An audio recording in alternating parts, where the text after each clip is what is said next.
and welcome to Gary's Scaries. I'm Gary, this is Tabitha. I think I should tell you why I'm starting this series out in a tent. One, because ghost stories are best told camping. And two, I don't really want to be talking about this stuff in my house. The last house I lived in, I was certain that something had followed me back from my childhood home and was wreaking havoc there. I'll get into those stories in some later episodes. For this first video, I'd like to start with the most recent, and it's one that has really pushed me into doing this video series. I wanted to document everything that's taken place there up till now and beyond. So here's to a new video series, my favorite spirit while talking about spirits. Cheers.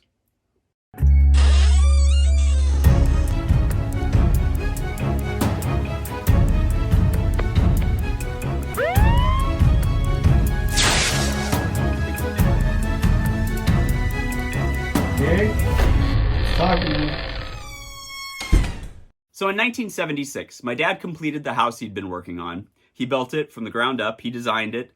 So the history of the house has always just been our family's. And although my grandmother, my mother, and my father have all passed away in the house, weird, unexplained events have been happening long before this. So at the end of August, beginning of September of 2019, my nephew went to go stay there on his way to the coast, to the Oregon coast. I was going to meet him over there and my brother to go camping. And we'll get to that more towards the end of the video when something happened when we were camping as well.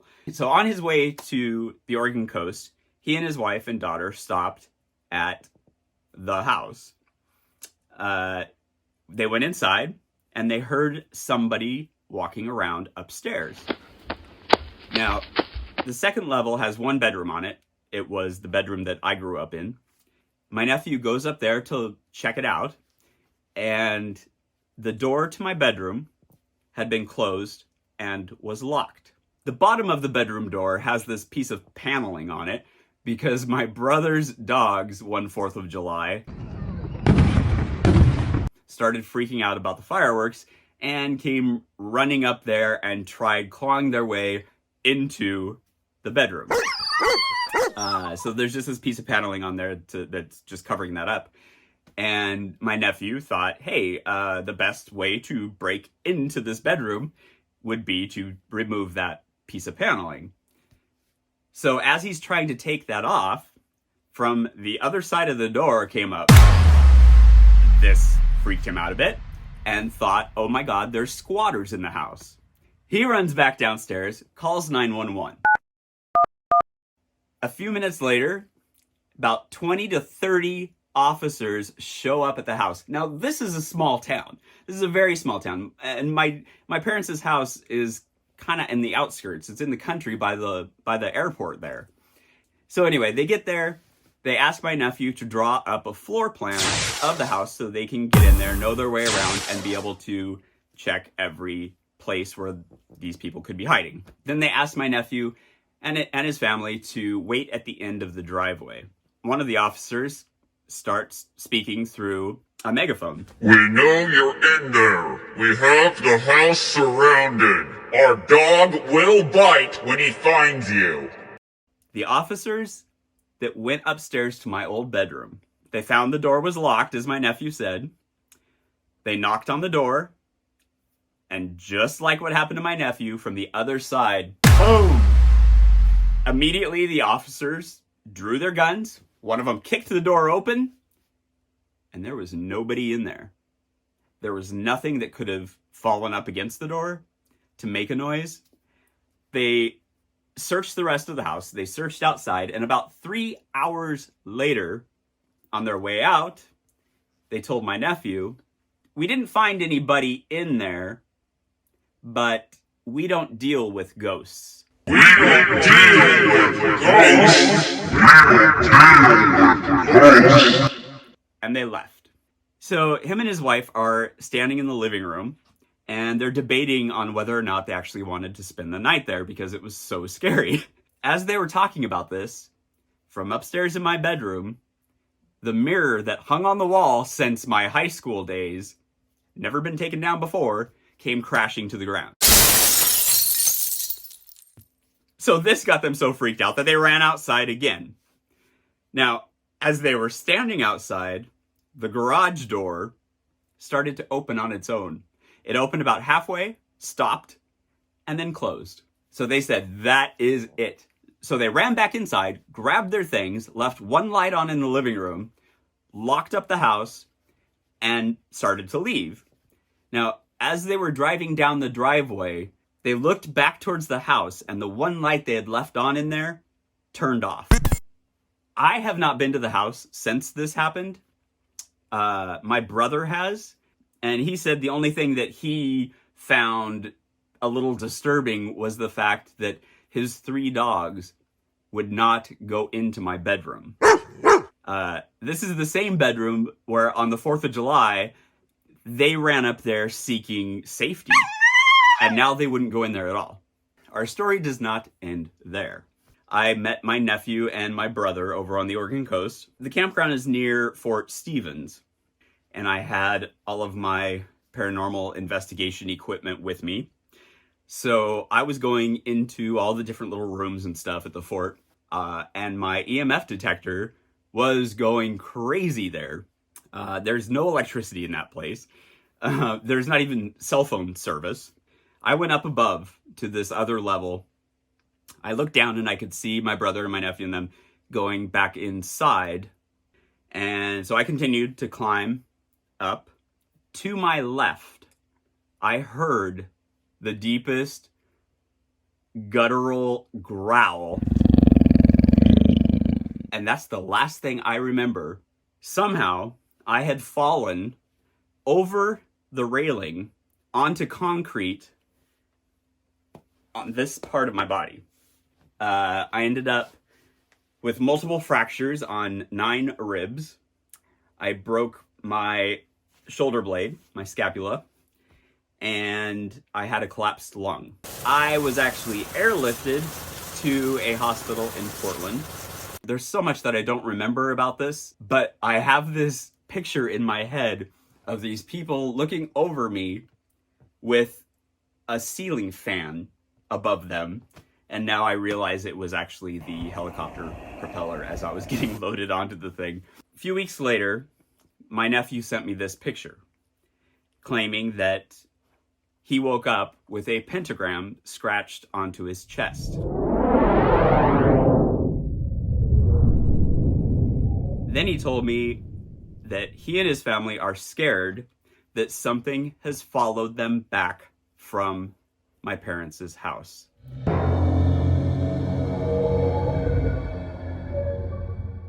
Now, that just brings up all these memories and feelings of how I felt when I thought something attached me and followed me back. I don't want to see the same thing happen to him. So that's it for this video number 1 of this new series. I am Gary, this is Gary's Scaries, and please come back next week as I start to take you a little bit further back in time and start really digging into some of these things that have happened and see if we can find some answers. How was that for our first video? Yay! Until next week. Boo. Hello and welcome to Gary's Scaries. I am Gary. Now, since all these stories are connected to my late parents' home, I thought it would be best if I told you a little bit more about them and some of the experiences they had in the house as well. My mother passed away when I was 25, and actually, she even passed away before that. She had asthma, and she would have some really bad attacks occasionally. I was working on the Oregon coast in a kite shop, but there was this one day when it was really slow, and all I could think of was, call your mother and tell her you love her. So I picked up the phone and I called the house. And there was no answer. I immediately started shaking. I knew that something had happened. I just felt it in my gut. I can't explain how I knew. I just knew. Pretty soon I got a call back from my dad. Hey, Gary, I'm trying on your house phone, whether it works or not. I got the same message on this as on your other, leave me a message thing. And he said, Gary, we almost lost your mother. She had passed away, but they brought her back. But then as time progressed, my mom started confiding in me with some strange things that she was dealing with. One of those was not feeling like she was in her body anymore, like she was disconnected somehow. She would get these visits by sparkly things around her that would circle around her. And there were times I would walk in on her and catch her talking to these things and being very frustrated with them and telling them to go away. There was this one day I came to their house to visit, and I was driving down the driveway when I saw my mom run out of the front door and across the yard. She took me up into the kitchen, where I saw all of this popcorn and popcorn kernels all over the kitchen floor. She was at the house alone, making her mother's recipe for popcorn balls, when from behind her, she heard somebody call her name. Dixie. She turned around, and she saw her mother, who had passed away a few years before this, and herself standing behind her. And she was so relieved to hear her doctor tell her, "You're not crazy. I hear this stuff all the time from people who have passed, who've been brought back." We were at my grandmother's, my dad's mother, and my mom sat with me out in their motorhome. And she told me, "Gary, this asthma is going to kill me." Sure enough, 3 months later, she had another asthma attack. I knew again before even being told. But this time she had gone too long without oxygen, and it put her into a coma. So 3 days later, she passed away again. And this time she wouldn't be coming back. Actually, about a year later, I was sitting with my dad in the living room, looking towards the stairs that go up to my bedroom. And he said, "Gary, I saw your mom walking up those stairs." I was like, "What?" He said, "Just recently." And then he said, "Gary, I'm not shitting you." And for my dad to say that, I knew he was telling me the truth. My dad ended up getting cancer, and he passed away in 2014.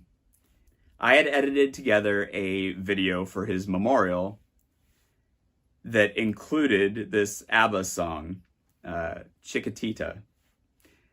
It was one of his favorite songs. He would sing all the time.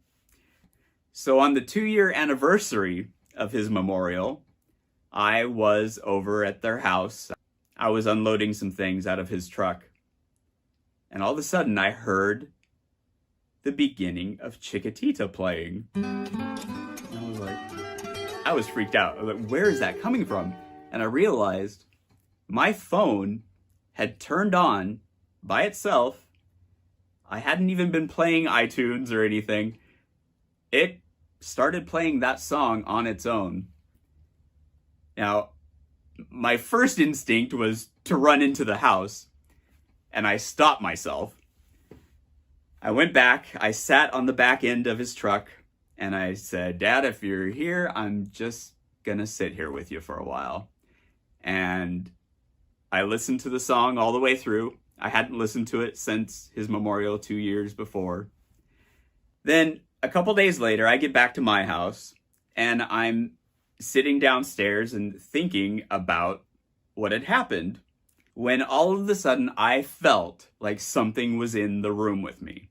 The only thing I could think of to do was to start recording on my phone. And I don't even know what told me to do that, but I hit record and I sat there quietly for a while. When I played it back, I heard this. Now, I don't know what you hear, but I hear ABBA.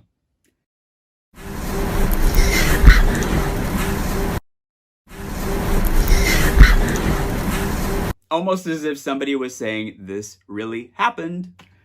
So if my dad was really using my phone to play that song, it wasn't the first time he'd used my phone, because it was just a couple months after he passed that I was hanging out with a friend in LA when a FaceTime call came through on my phone, and it said it was Dad. I showed my friend and we looked at each other for a minute, and then I didn't answer. When I think back, I think it was my mother who saw the first apparition, shadow figure, whatever you want to call it. I was really young, and she had come running into my bedroom. She shook me awake, and when I woke up, she said, "Oh, Gary, thank God. I thought you might have passed away." And I was like, "What?" Apparently, she had gone outside to get some wood pellets for the stove. And as she walked in the front door, she saw through the living room to the sliding glass door that goes out onto the deck. She saw a shadow figure that was about my height.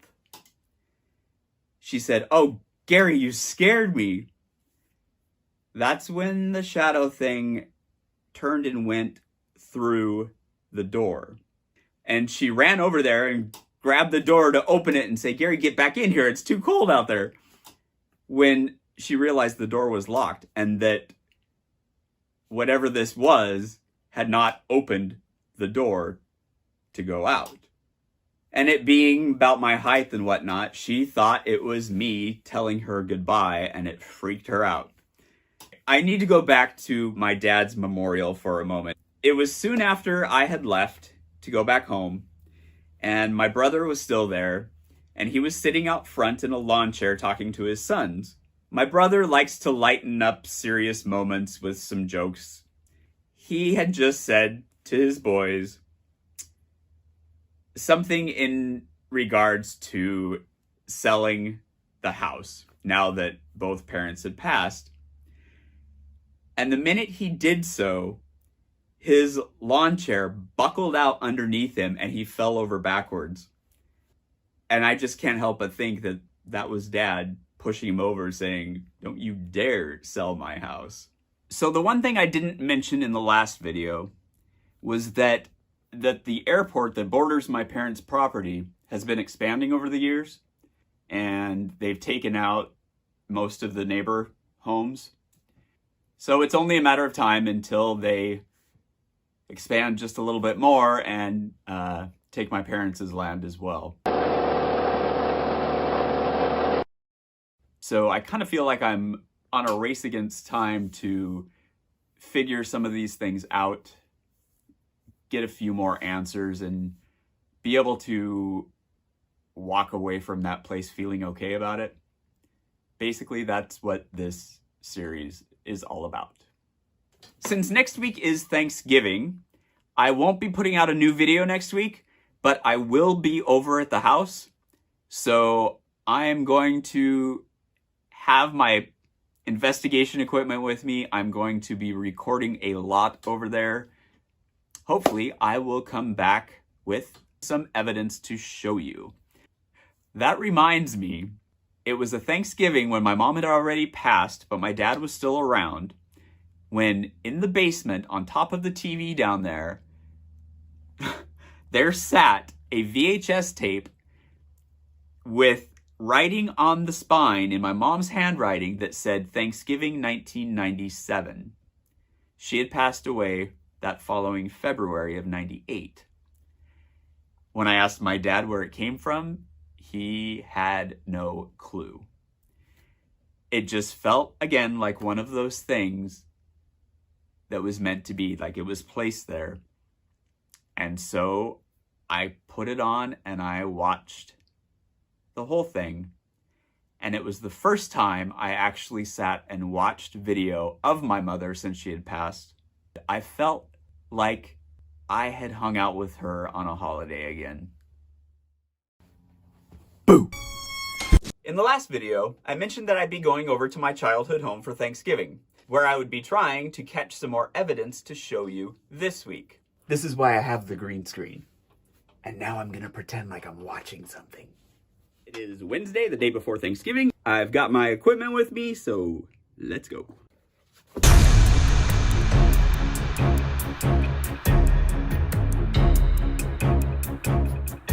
Now that we're here, my spirit of choice is going to be Tito's vodka, and it will be my choice again when I'm done with this one. So here's to video number 3. Cheers.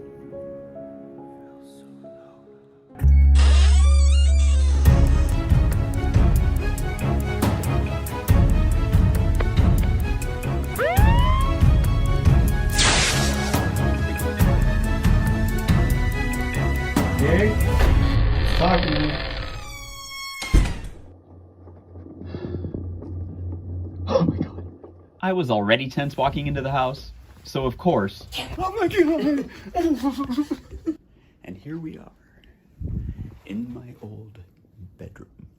Now these are my closet doors, and the one with a hole in it, I would always keep it plugged up because I was so afraid of something looking out of the closet at me. Let's pause right there for a moment, because this night, the first night there, I sat in bed and I was thinking, what would be the scariest thing that could happen right now? The first thing that came to my head was a knock from the inside of that closet. So as I thought this, I quickly started to record audio, and not 5 seconds into it, this happened. When we first moved into the house, my bedroom and the entire upstairs had yet to be completed. So I shared a room with my brother for a while, and this room kind of became the playroom. There was no carpet on the floor. There were no doors on the closets, just this beam in between them, and you could go around. So there were many times that I turned this room into a roller rink. But when I wasn't skating around in circles to Olivia Newton-John's Physical, I was wearing a physical muscle shirt with my scrawny arms hanging out of it and making movies in that room. Like this one here, named Be Warlocked, instead of Bewitched. If only there was YouTube in 1984! The point of me showing you this was leading into a story about how I captured my very first EVP in the house. I wanted to make a video where I interviewed myself. So I had my cassette deck and I recorded all the questions I was going to ask, and then I left space in between, enough time for me to answer. One of the questions, I don't remember what it was exactly, but it was a yes or no answer. So when I played the tape back, I heard this deep no. I rushed that tape down to my mother, I played it for her, and she just kind of giggled and said, "Gary, how did you do that?" Finally, it dawned on her that I couldn't have done this because that voice was way too deep and my voice hadn't changed yet. Before I even knew what EVPs were, I had already captured one. So around the lot here, there are many of our pets that are buried out here. And oh my god, I did not know that this dog was sitting out here. Can you see him? That just scared the crap out of me. There is Taffy, Tika, and a parakeet in between them named Pepper. From there, we go to this back corner where most of the cats are located. I know that back here there are cats named Tuborg, Sylvester. I'll think of them. Out there in the field a little bit is my brother's dog, Buck. 2 more dogs, Henry and Dash.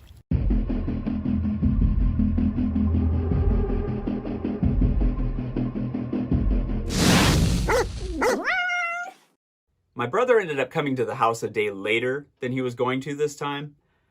One of his dogs had been hit by a car and was killed the day before. But that night, when his dog was still missing and he didn't know that he had passed, my brother said that he felt this cold breeze come into the house when he was laying in bed. Now, his dog knew how to open up the front door with his mouth, so my brother assumed his dog was home. He then felt this weight come up on the bed and lay on him. Now, this dog was the only dog that my brother slept with. Then my brother came to the realization that he was alone in bed, and the next morning he found his dog out in the ditch in front of the house.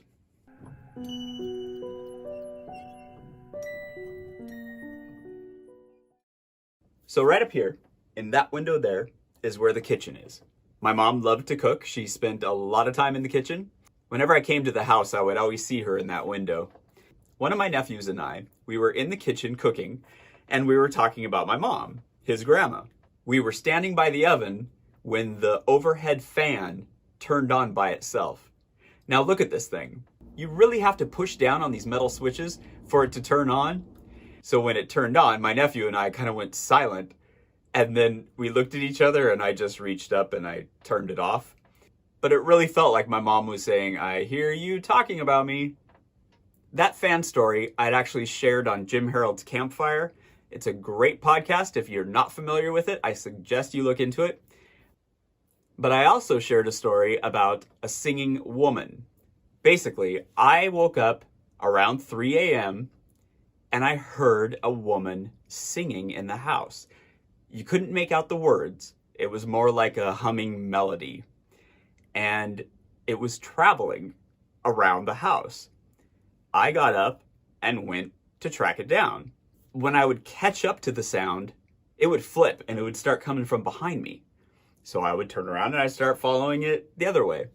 I did this 2 or 3 times until it finally led me to the basement. And then that's where it stopped. The next day, my nephew came over to the house and I asked him, "So, have you experienced anything weird here lately?" And he proceeded to tell me about a singing woman that he had heard there a few nights prior. This audio is from when I was just over there, and it's him and I discussing this. It's just kind of fun to hear both sides of the story. Then Percy woke up and she started looking and growling towards the basement from the couch. Towards the basement? Yeah. And I looked at my phone and it's 3 a.m. exactly. And she ran to the basement stairs and put her paw up. How come I didn't know this before? I told you. Not this part about going to the basement. Look, I start shaking. Because that's when I tried to find it, when I was following it around, trying to track it down where it was coming from. Like it's everywhere. It like led me to the basement, and that's where it disappeared. And I was like, "Percy, what is it?" And then right when I said that, I heard a woman singing. But like you couldn't hear the words. No, it sounded like she was just meandering around. But she was like humming. Yes. Like it wasn't scary at the time. Exactly. But now that I look back on it, like, oh my God, it was the same feeling. It scares the shit out of me. Now this conversation turned into another one about the basement, and this was something that he and I hadn't talked about before. I'd gone to the house with my dog Tabitha, and we were sitting in the basement. I was doing some writing, I think, and I thought I saw this person out the window. So I got up and I walked towards the window to take a look, and nobody was out there. That's when I heard something with claws running up beside me. Of course, I thought it was Tabitha, so I looked down to say something to her, and she wasn't there. She was still on the couch behind me. What was beside me, you couldn't see, but the carpet design was moving. So it was like there was something there that you were seeing through, and its movements were making the carpet look like it was moving.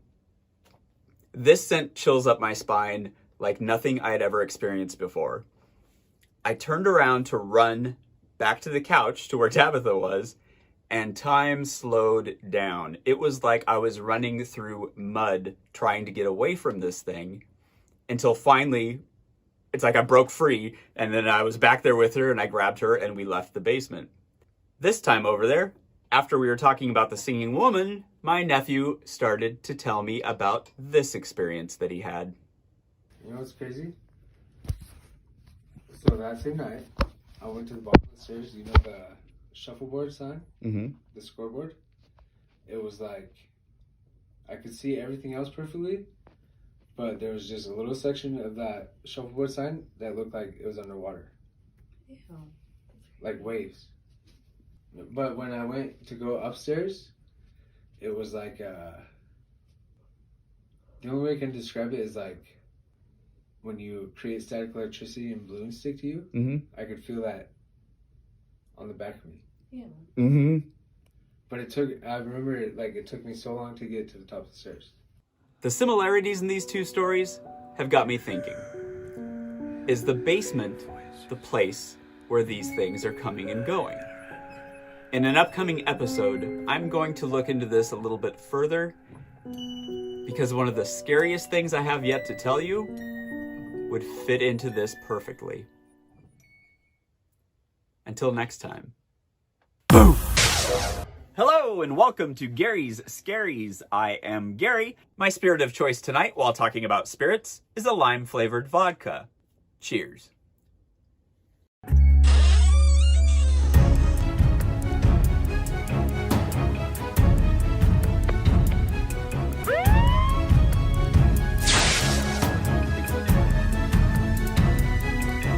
Gary, talk to me. Although I consider this as being connected to my parents' house, I'd like to take a break from that house for a moment and tell you about the things that happened at my house.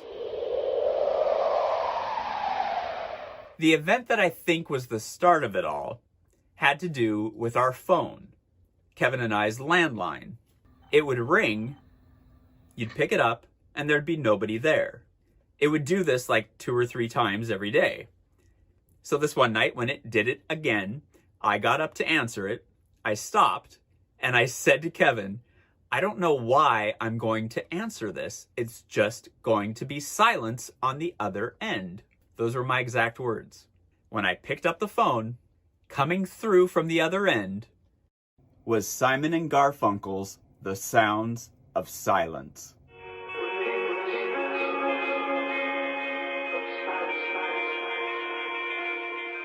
We just thought, whoa, that was really weird. Then when I'd be getting ready in the bathroom upstairs, I would notice out of the corner of my eye the toilet paper roll that would start unrolling itself slowly, and then it would pick up speed and get faster and faster and faster and faster until the entire thing was on the floor. I told Kevin about this, and I don't think he really believed me. It happened to me again. And I told him, and I still don't think he believed me, until one day he came running down the stairs saying, Gary, it just happened to me. There was a time when my nephew was staying with us, and I was talking to him in the kitchen. I was telling him about this really cool antique bar case that Kevin and I had purchased just a few days prior. And the really cool thing about this case was that if you picked it up, it started playing music. So you always knew if somebody was getting into your liquor. So as I'm telling him about this, from the dining room, it started playing music.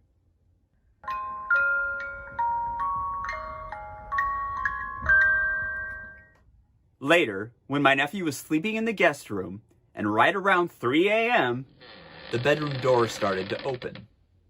This room was filled with a lot of toys and collectibles, including this guy.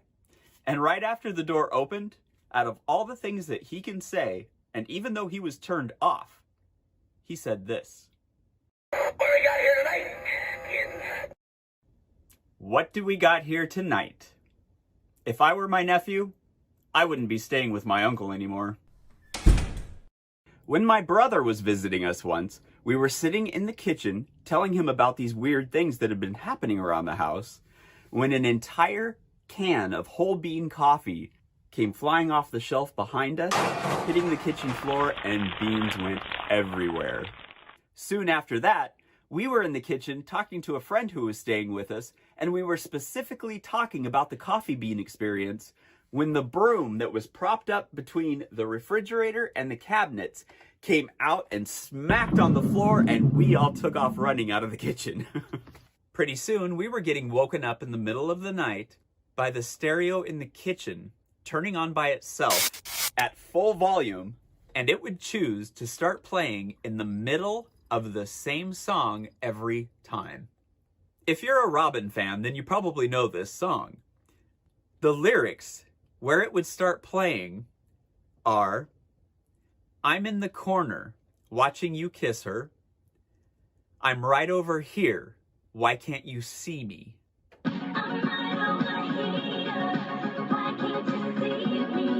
Each time it would do this, Kevin and I would look at each other and wait for the other person to say that they were going to go down and take care of it.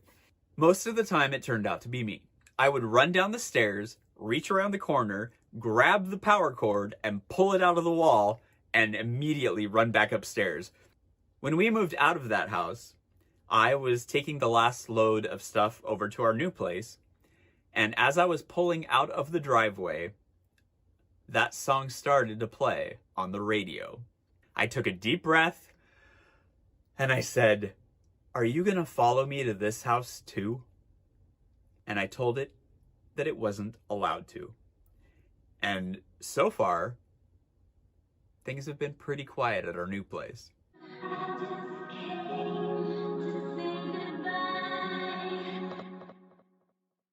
I'll probably never know if I actually had an attachment that came with me from my parents' house, or maybe I just moved into another haunted house, or maybe I just have these things around me all the time, and it's quite possible that I let some of them in.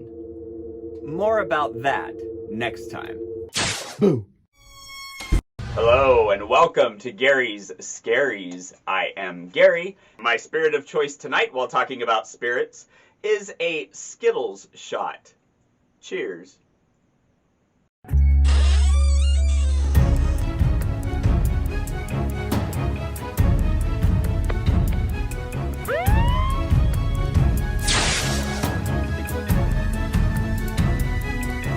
Gary?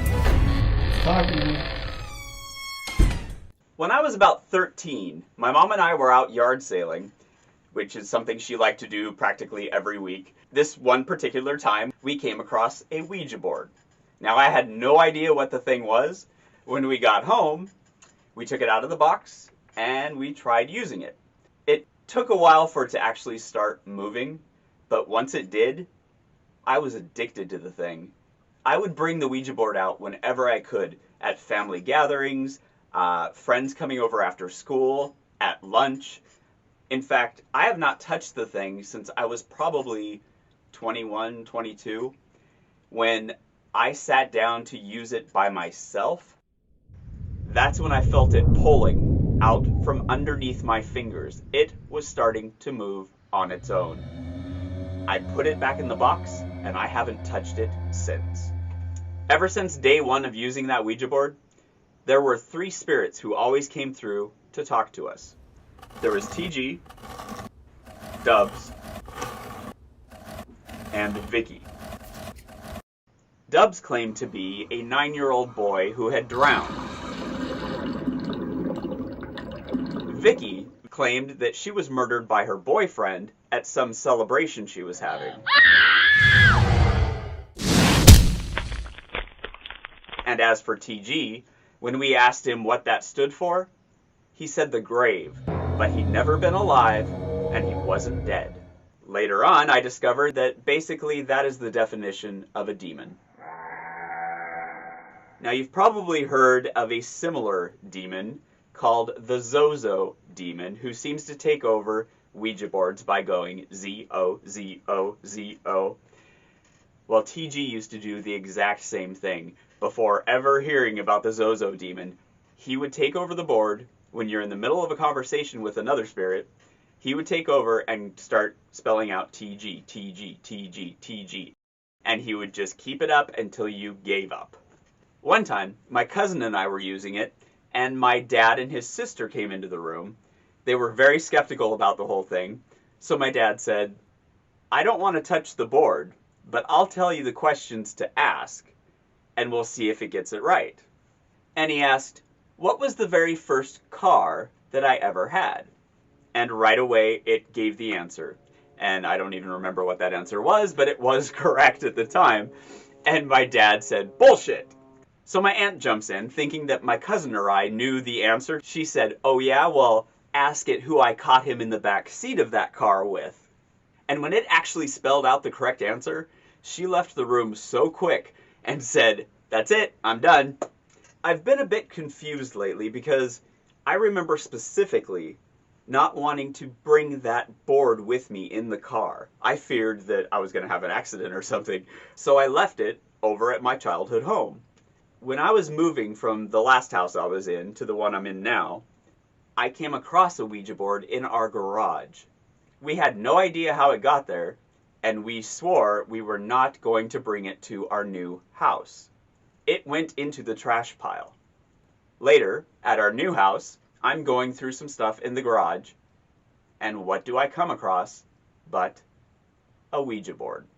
Then, most recently, I was over at my childhood home when a niece of mine pointed over to the fireplace and said, "Gary, look."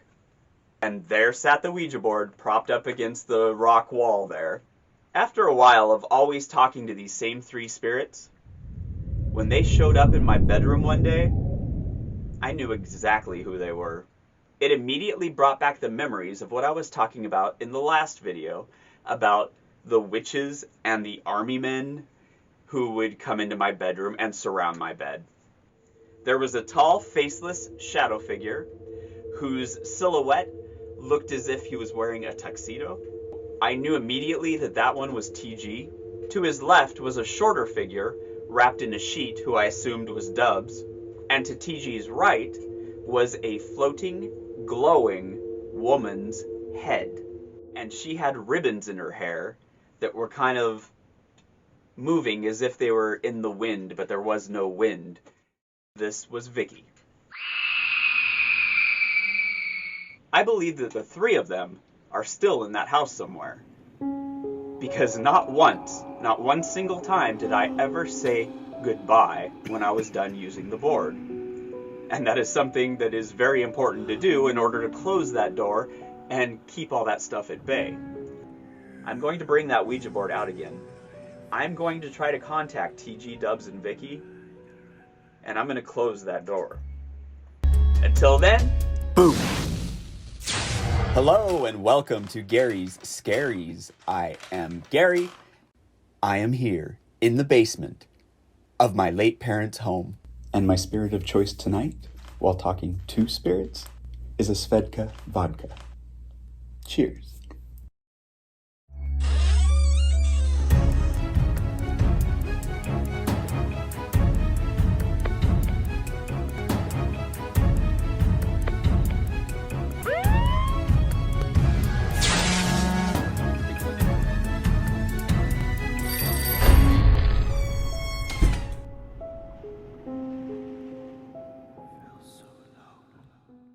Okay. Ghost hunting equipment and camera stuff. Tripod, and this empty bag is for the light.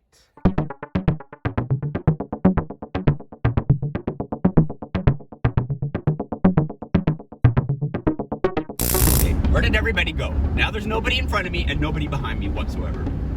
Oh my god, I can't see a thing. Fuck me. This is up right here. How are you seeing? Whoa, okay, there we go. That's better. Oh my god, that was scary. We are here.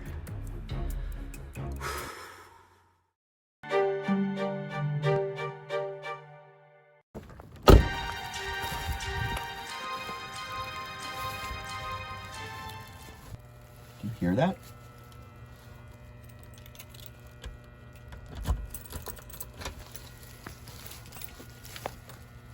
Okay, this is weird. Oh, look at that. It's still Christmas over here. Oh my god.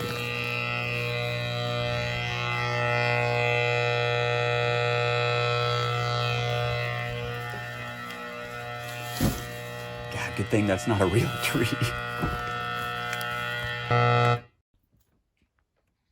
Hello? God, if someone responded, I don't know what I'd do. And why are Dad's ashes open?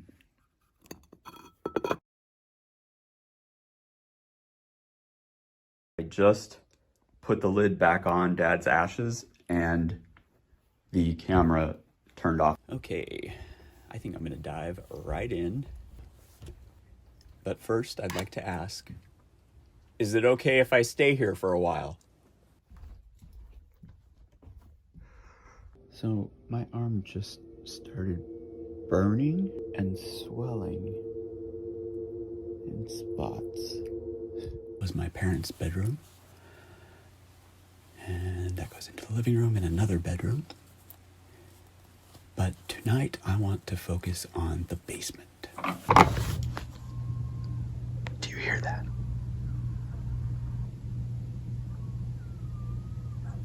Those are coyotes. I've never heard them so close before.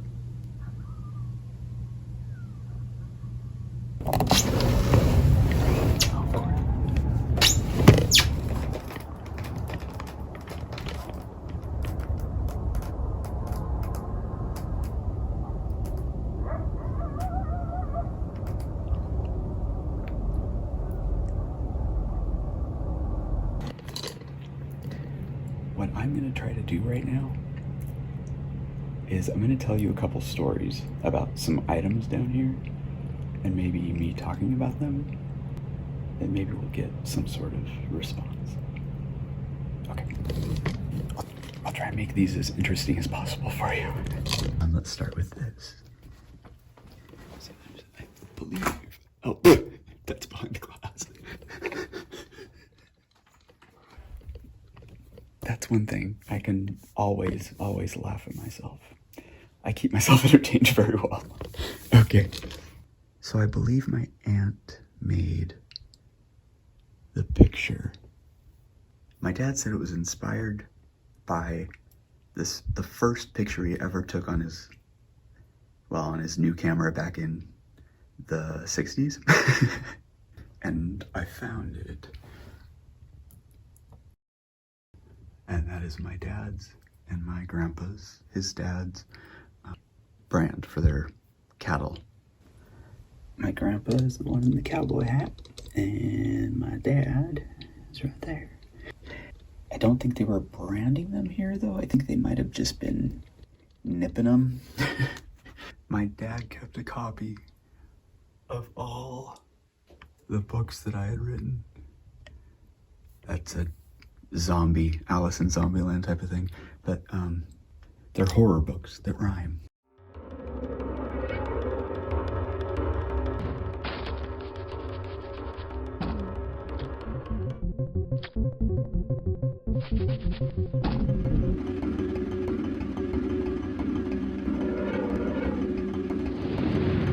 I wonder if any of the paranormal stuff I grew up with had any influence on my writing.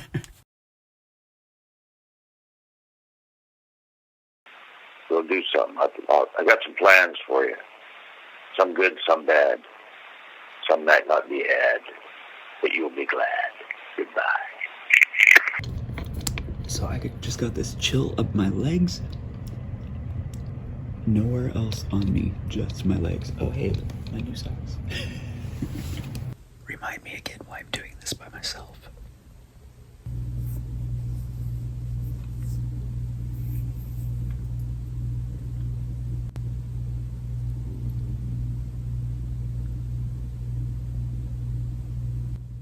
I heard a... Ooh.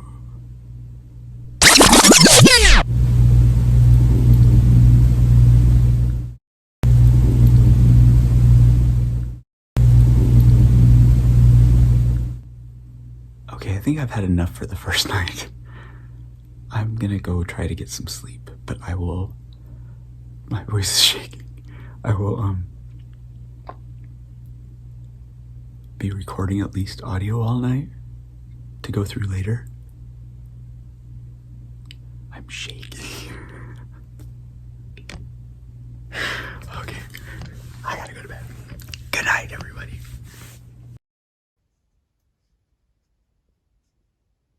I airdropped and it doesn't show up.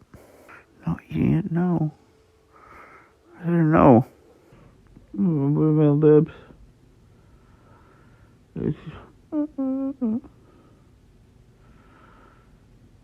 My lips couldn't go that way anymore. What? Put on the stuff.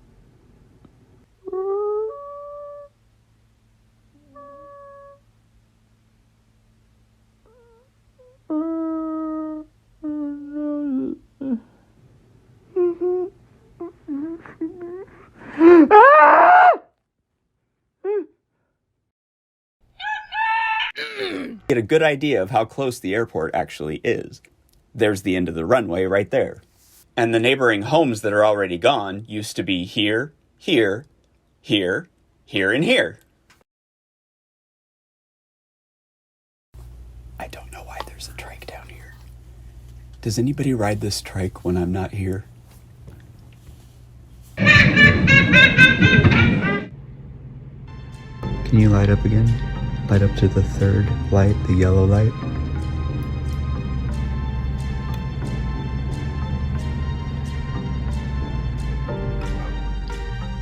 Hello?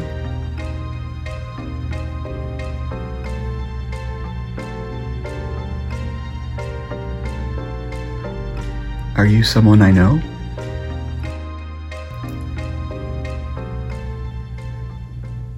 If I'm not alone in this basement, could you turn the flashlight on for me?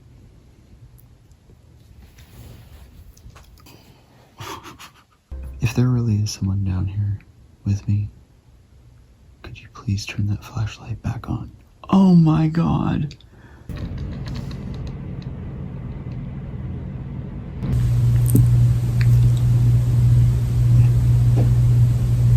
See, I hear someone walking around the stairs again. I am so glad I'm doing this.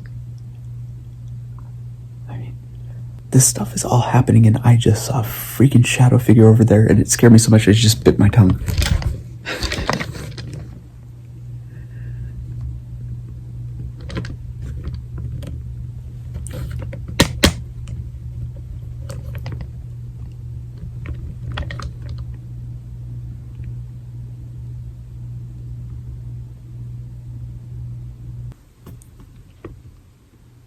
Oh my God, there it is again.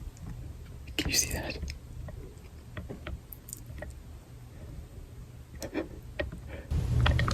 I just saw a shadowy thing walk past me to my right. Oh my God. Those are footsteps. Those are footsteps. What is that? What is that? What is that? What is moving? Oh, it's a reflection. God damn it, I'm freaking myself out. No, what is that? Oh, it's my face. It is my face giving a reflection, and there's the one that it's recording.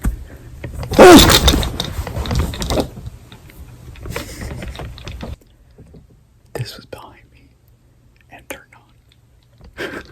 It's almost 4 o'clock anyways. I'm gonna call it good for tonight, which means I'm calling it good for this episode. And tomorrow night, in the next episode, I'll bring out the spirit box and the dowsing rods and whatever else I have, and we'll throw it all into the mix. And hopefully tonight I will sleep without so much anxiety. So, good night. Until next time. Boo! Hello and welcome to Gary's Scaries. I am Gary. In our last video, I mentioned that I may not have enough footage to create a second episode before we took a break. But guess what? Here it is! Now, it does cut a little bit short, but the freakiness that was going on over there at the time, I'm glad it cut short. There were 2 things that happened to me over there that's never happened before. So, my spirit of choice tonight while looking for spirits is, of course, a vodka, but I've added some caramel syrup to it, and I'm drinking it out of a boot. Cheers.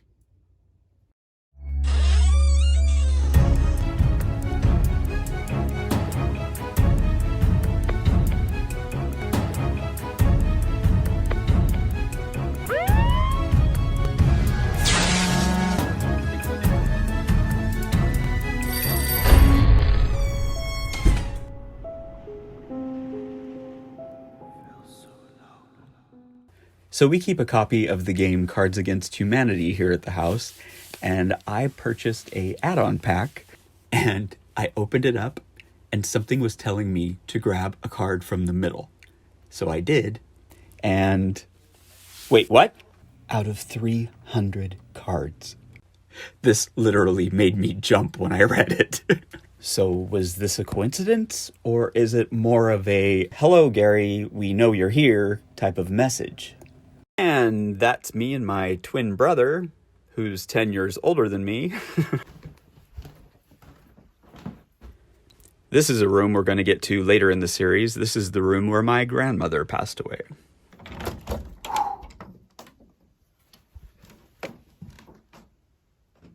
I've been going through a bunch of VHS tapes at the house, and those little mini VHS-C, the little compact tapes that you would use in a lot of camcorders. And I came across what is probably the only short film I have that was produced and directed by my mother. In 1988, I went with my parents down to my aunt and uncle's house. This would have been my mother's brother, in Texas for Christmas. We were walking down the street, down towards the beach, and there was this huge abandoned building that looked like an asylum or a prison of some sort. And my mom got all excited and she said, let's make a movie. So now, for the first time ever released to the public, here is The Mystery of Murder Mansion. Do you think this is why those murders have been occurring that we heard about? No bodies showing up? The bats around that place. They hide them after they kill them. They're trying skulls, trying to get out of their prison. We found evidence of another tomb, another body, forever at the ground in the sea. As the surf comes in at night, they hide in the top balcony, waiting for their next victim. Gary? Gary! Gary! I think I found some evidence. Oh no, what does this mean?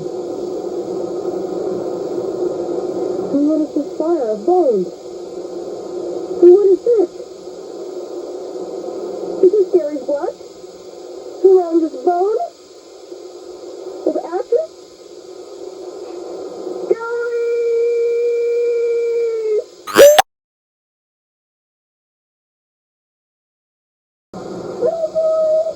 Little boy! Come here, little boy! Come here! Come here! Come here! Little boy! Come help me, please!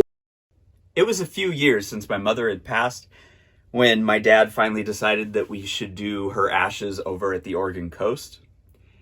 And it was a couple of nights before that she came to me and we had a long discussion. The only way I could describe this is by saying that I had a dream where she came to me, but it felt nothing like a dream. It was very real. She was in front of me, but in a light type of form. And you could kind of see her face in it, but not quite, yet I knew who I was talking to. And what makes this even more real to me is the fact that when she said she had to go, and I tried to keep the conversation going, she was very adamant about having to leave. And as soon as she did so, as soon as that light kind of backed away and faded out, the alarm clock went off. I got up, I went out to the living room, and I sat down and I wrote out our entire conversation, and I folded it up and I put it in the coffee table drawer, and I haven't taken that out since. That's something I should probably do. All right, so tonight I'm going to start at 3 a.m. So I just... God damn it! Scared by my own shadow. I'm going to take a nap until 3. Okay, so I was just sitting here thinking about taking a little nap before the 3 o'clock hour when I felt the bed beneath my feet lower and then come back up. And my initial thought was that the cat from back home had jumped up on the bed, and so I didn't really think about it. And then all of a sudden it dawned on me, oh my God, I'm the only one here. What was that? This reminded me of a time when I was over there. I think it was when my dad was sick, and I was laying in bed, and the sheets underneath me started to pull, like someone was pulling them out from underneath me. And my dog Tabitha, she freaked out and she went running up behind me. So she was well aware that there was something going on that just wasn't quite right.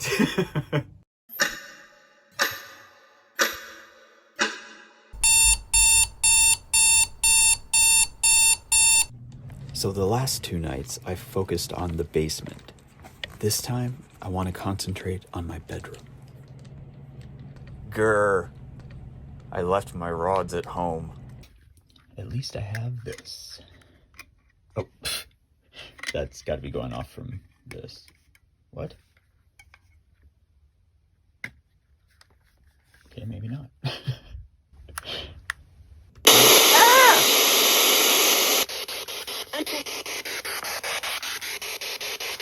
Hello?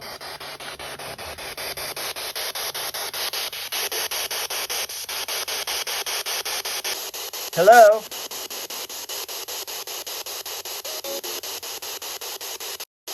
Hello?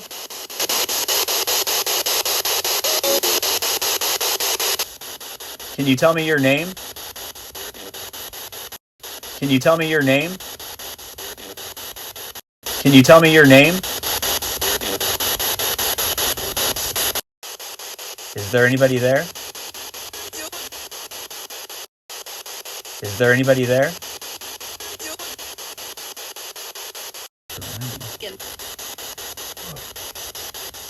Kim?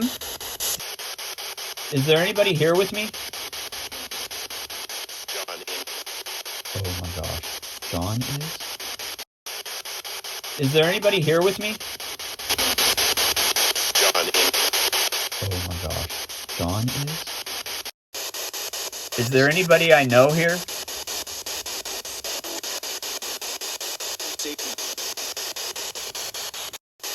Is there anybody I know here?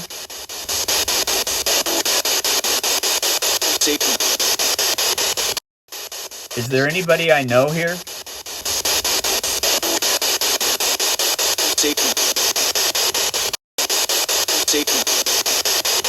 And that right there is when we stop. Not only did we talk to Satan, but we have his hellhounds outside. And it sounds like there's a ton of them. Actually, they're coyotes, but...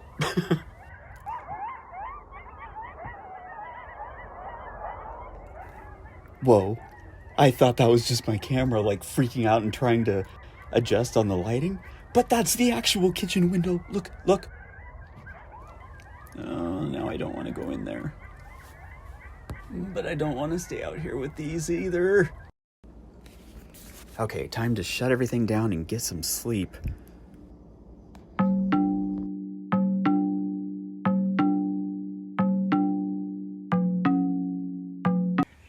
Didn't say Western. Cause that, what? I just have to make sure it's secure.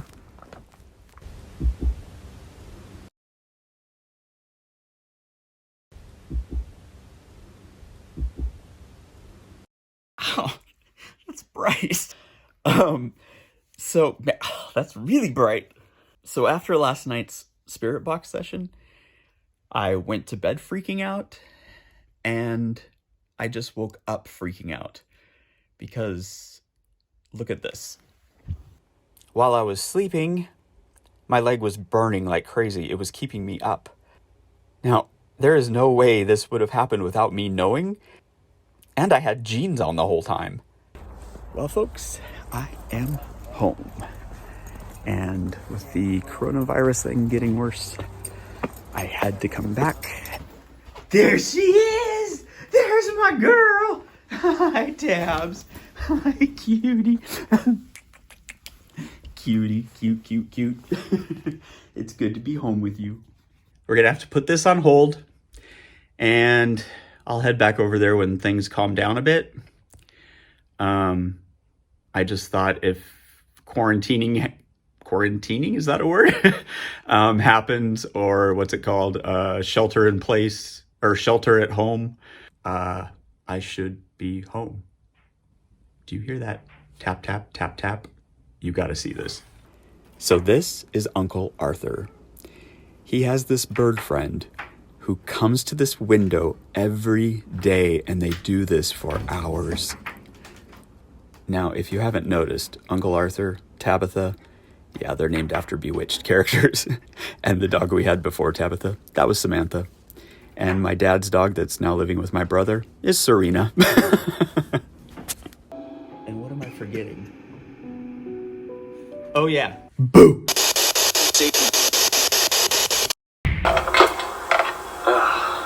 I guess last night went okay. I was still ready to party a lot when people were leaving, and we didn't get to film the new video because everyone had to go, so I was kind of mad about that. Hello and welcome to Gary's Scaries. I am Gary, and this is 1996 Gary. Apparently, I've been talking to the camera for a long time, so who I'm talking to in these, I don't really know. My spirit of choice tonight, while talking about ancient spirits, is a Fries vodka. Cheers.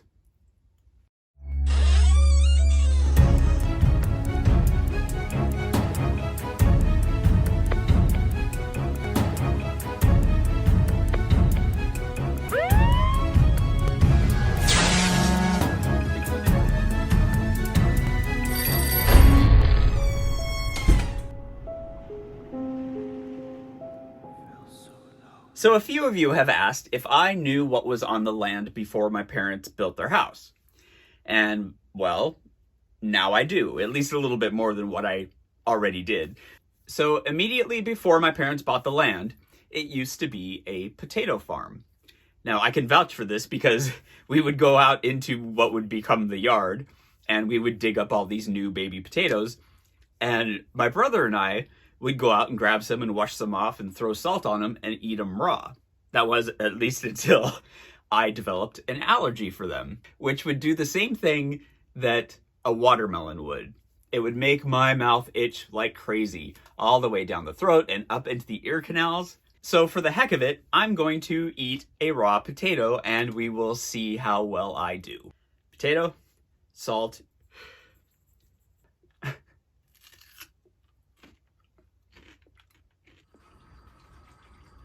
As a kid growing up on a farm, I got myself into some really unpleasant things that I would just find absolutely gross today. For instance, up in the corner of the pasture where the irrigation came in, the cows would stand in the water on hot days, and it would make for a very unpleasant, smelly, murky, muddy mess that I would go frog hunting in. So there was one day I was walking up there to go do my frog hunting. I came across these blocks of wood that were laid out in squares. It was deteriorating wood, so it was very old. And each box was lined up next to the other one. When I got back, I asked my dad what those could have been. And he told me that each one of those were probably little buildings where they housed pigs, because it used to be a pig farm. Our neighbor, who lived at the end of the street and who was adjacent to our pasture, he would still butcher pigs every once in a while.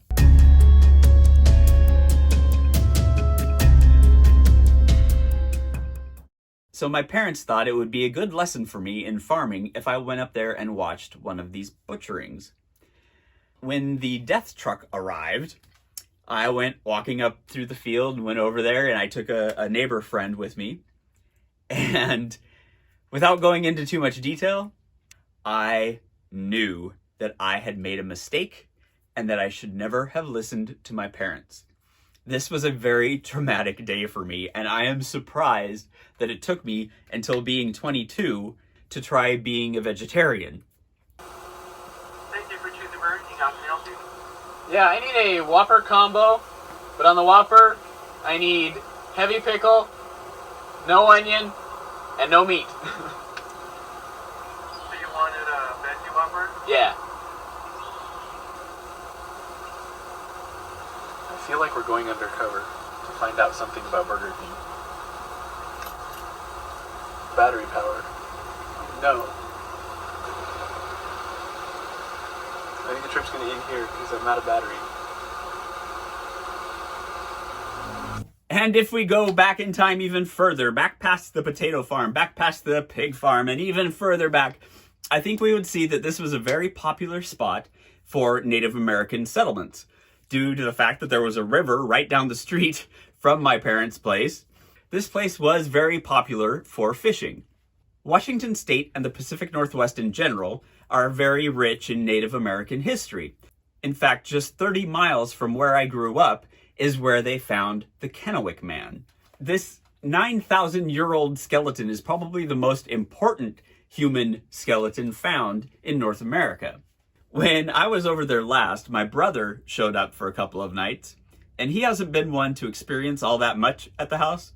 So he wanted to so bad that he slept under the house in hopes that something would happen to him. In the basement, there's this little door that you can go into, and it's just bare dirt. It's the crawl space under the house. $100, I'll sleep under there. $100. Tonight, yep. And he shoved a little air mattress underneath there, and he actually slept there all night.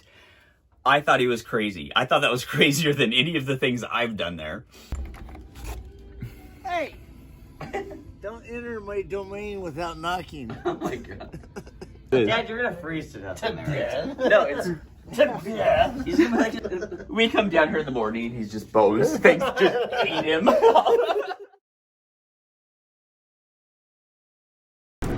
Now that it's the morning, I'm kind of glad I didn't party more, because if I had felt any worse than I do right now, I'd be in bad shape here. And now I gotta go open the store. I just realized my battery power is running out, so... My grandma on my mother's side, I remember as a kid, she always said that 80 was going to be enough for her. And when she got cancer, she was 79. And I remember the day she turned 80, and although she wasn't saying much or doing much at that time, just knowing that she was okay checking out at 80 and that's what was happening, it made it a little bit better. I know it's never easy, but just that memory of what she had said, it did help a little bit.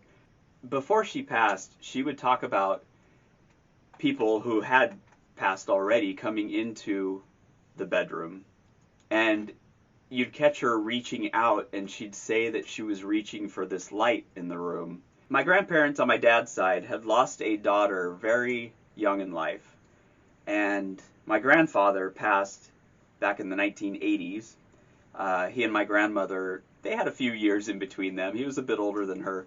He passed of cancer, and he was in a bed in the living room for a long time. And right before he passed, he kept telling my grandmother that somebody was knocking at the door. This was after a period of time when he wasn't talking much at all. He mainly just slept. She told him there's nobody at the door, but he insisted that somebody was. And later that day, he passed. I remember being over at my grandma's sister's house, and my grandma and my dad were out in the garage talking, and I was just kind of hanging out in the background, eavesdropping on their conversation. And I remember my grandma telling my dad, you know, your dad has come to me before. She said that he came to her in the middle of the night with their daughter who had passed, and he asked her if she would come with them. And my grandma said no, she wasn't ready yet, and then he left. When she eventually did pass, it helped remembering that and knowing that my grandpa was probably right there. She went probably the way that all of us would like to go. She just went to take a nap one day, and she didn't wake up. I'm not 100% behind the fact that these could be ghosts or spirits. And I just feel like there's so much going on around us that we can't see, that our limited senses that we have can't pick up on. And that sixth sense that you hear about, I truly believe that it exists because I've felt it and it's right here. So trust your gut. And if you feel like a loved one is around, they probably are. Until next time. Hello, and welcome to Gary's Scaries. Now, this took place at my grandmother's house, my father's mother, and I was laying in a sleeping bag next to my cousin, and we were sleeping in Grandma's living room. And I should also add that the living room is where my grandfather passed away. So my cousin and I, we were sleeping on the living room floor in sleeping bags. I was probably around 10, maybe a little bit older. We were trying to stay awake all night long. So her and I, we would hold hands, and if we thought the other person was falling asleep, we'd squeeze it, because we were gonna make each other stay up all night long. Now, my grandparents, they lived on this mountain in the forest with neighbors that you couldn't even see from their place. They were so far away. And my cousin and I heard a bunch of laughter outside, like somebody having a party. And just a few seconds after that started, inside came these green balls of light. And I want to say they were probably the size of a grapefruit, maybe a little bit smaller. They came in, they went right above us and started circling above us like they were checking us out. We were like, do you see this? Do you see this? And they went around, and probably about 15, 20 seconds later, one by one, they went up through the really old chandelier that hung in the house, and they were gone. We were kind of in disbelief about it and trying to figure out what it could have been when there was no answer for it.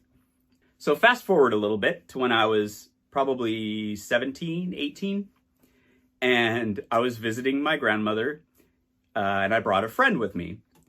And her and I were sleeping in the same spot that I was sleeping with my cousin, on the floor, in sleeping bags, in the living room. And I started to tell her that story. We suddenly heard laughter coming from outside. And I was like, that's what I was talking about. And then it stopped. And then in came the three lights, hovering above us. And I elbowed her. I was like, this is exactly what I was talking about. Do you see this? And she closed her eyes and she said, yes, I see them, but I don't want to. I was like, open your eyes. You have to watch this. And just like before, one by one, they went up into that old antique chandelier.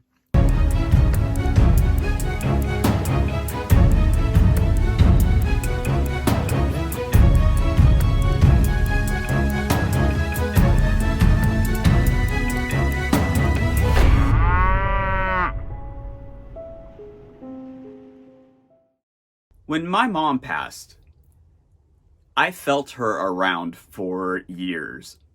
When my dad passed, I didn't feel my mom around anymore. It was almost like she was waiting around until he passed to move on. Until recently. I have felt a strong presence of my mother come and go for the past couple months now. I have a couple of examples I'd like to share with you that have just happened recently. Last week, I was outside putting up Christmas lights.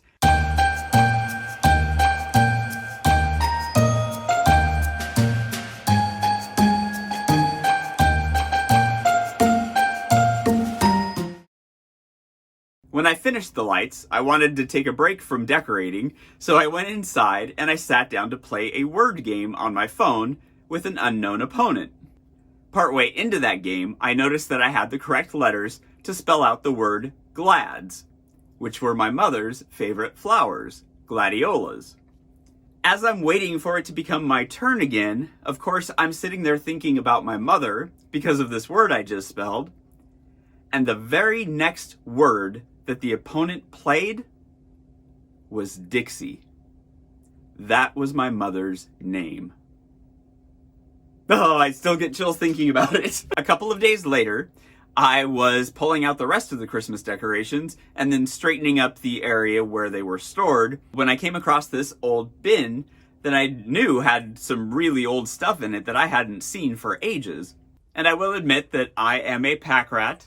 I hang on to things. I hang on to too many things. I feel not just sentimental about certain things, but almost a connection. For instance, handwritten letters. And most of these letters and cards that I have are from family members who have now passed. And every time when I find one of these, and if I have that feeling of I have to open it for some reason, I will, and it'll be sent from the same month or around the same holiday as it is currently. So that even makes it feel more like they're still around. So when I opened up the bin, there was a letter in it from my mom, and I had that feeling of I had to read it for some reason. Like, I could not put that bin away knowing that I hadn't read that again. So I opened it up, and sure enough, it was written right after Christmas. And as I started reading it, there were more similarities than just the time of year. Enjoyed seeing you. What we could under all that hair. Please, think about cutting it just to keep peace around here when you're around us. But it is your life. And not until just recently has my hair been as long as it was then. So I kind of felt like she was, again, telling me to get a haircut. My nephew was just over here. He's been staying at my parents' house while this pandemic has been going on. He usually lives in LA. And I told him he shouldn't spend his birthday there by himself, to come up here and stay with us. So when I was showing him this letter and talking about the weird coincidence types of things, he told me of something that just happened to him before he came here. And I'll let him tell you that story. Yeah, it was the morning of my birthday. Mind you, I've been to this house for 4 or 5 months now. Just the morning of my birthday, I got up, I was making coffee in the kitchen, and I was going through these shelves, the shelving unit that's on the top of the stairs, and I just pulled out this photo album that was there, and I opened it up, and it was my first birthday photo album.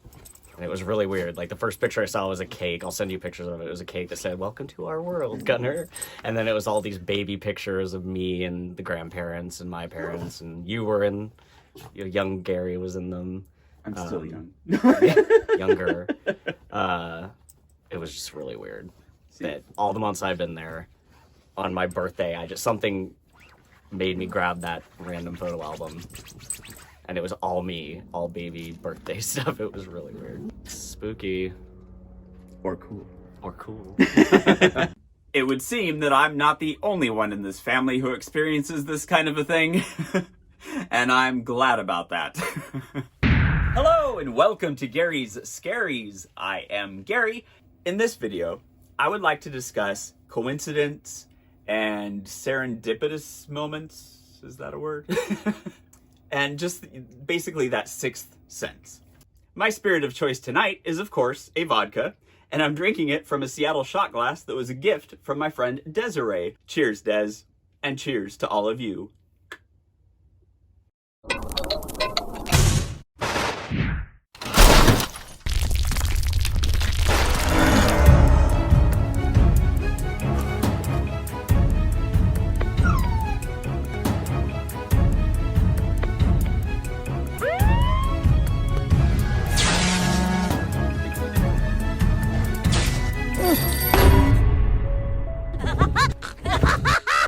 Boo.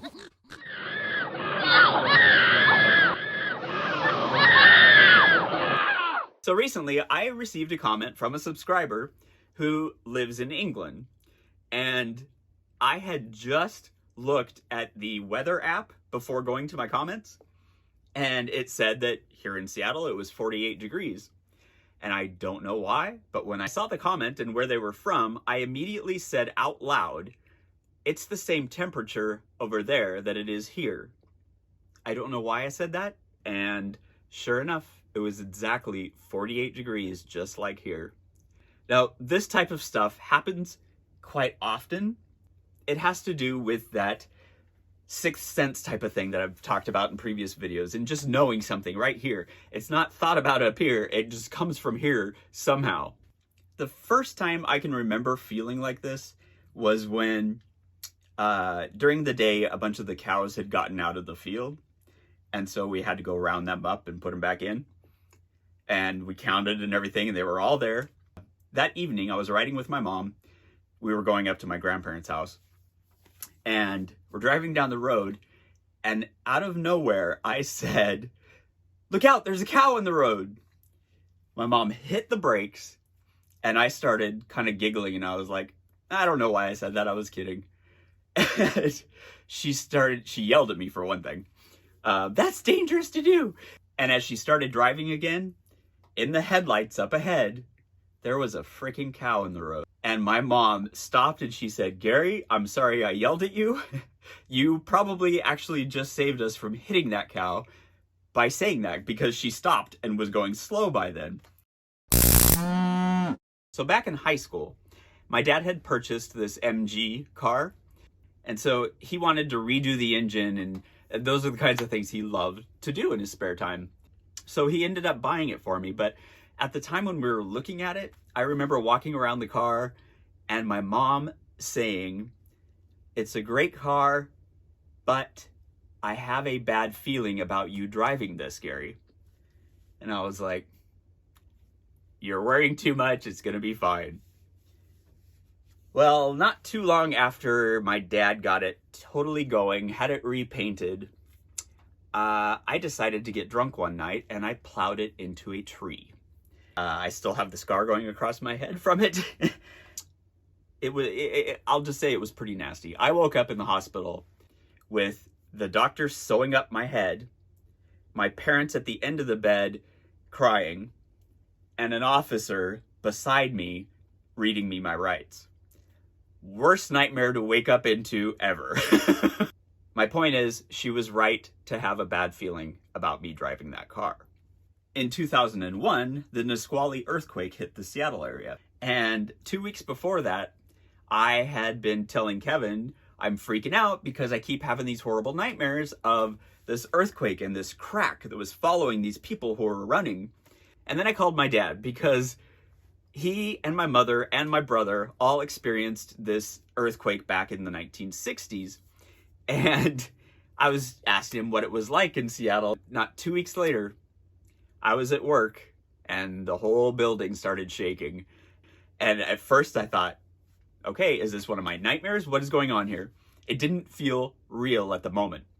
And then when everything calmed down, I immediately picked up the phone, I called Kevin, and I said, I told you so. Now, I'm not saying I'm a psychic medium. I'm probably just like a psychic small or something, but if you've seen some previous videos, you may remember that I went through a lot of this when my mom had her bad asthma attacks and when she passed away. Every time she had one, I just knew. And something similar happened with my grandmother, who was staying at my aunt and uncle's house for the weekend. My aunt had recently given me one of my mother's recipes. A couple days after I had made it, I thought, I do need to call my aunt and thank her for that recipe. I remember this battle going on in my head that I didn't have to call right now. I could finish whatever I was doing, but something in me said, no, call now. When I did, it just so happened that my grandmother had passed away just moments before. And I can't help but think that feeling I was having, that you have to call now, had something to do with that. And around this time, there were a lot of people in my family who were suddenly passing away. And so I started believing that every bad feeling I was having was going to come true. And that next phone call is going to be more bad news. That is not a good way to live. And that's it for tonight. Until next time. Moo! I mean, boo! Hello, and welcome to Gary's Scaries. I am Gary. First, I would like to tell you about this dream I had the other night, where science had brought Elvis back to life. Now, everything went great. He was happy to be back. But then, as soon as he left the building, somebody shot him. Now, this got me thinking. Elvis shot. Elvis shot? My spirit of choice tonight, while talking about spirits, is a black cherry vodka served in an Elvis shot glass. We actually got a whole set of these from our good friends, Claire and Sean. Thank you, guys. Cheers.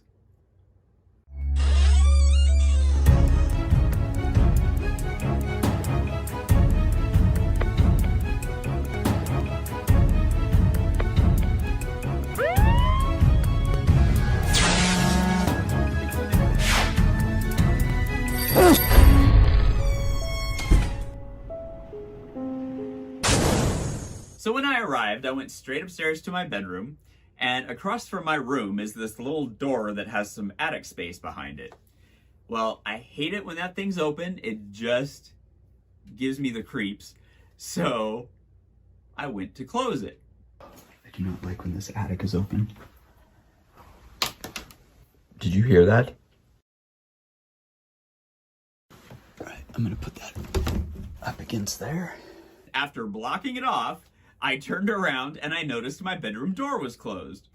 I don't like to arrive here with my bedroom door closed. I always leave it open when I leave.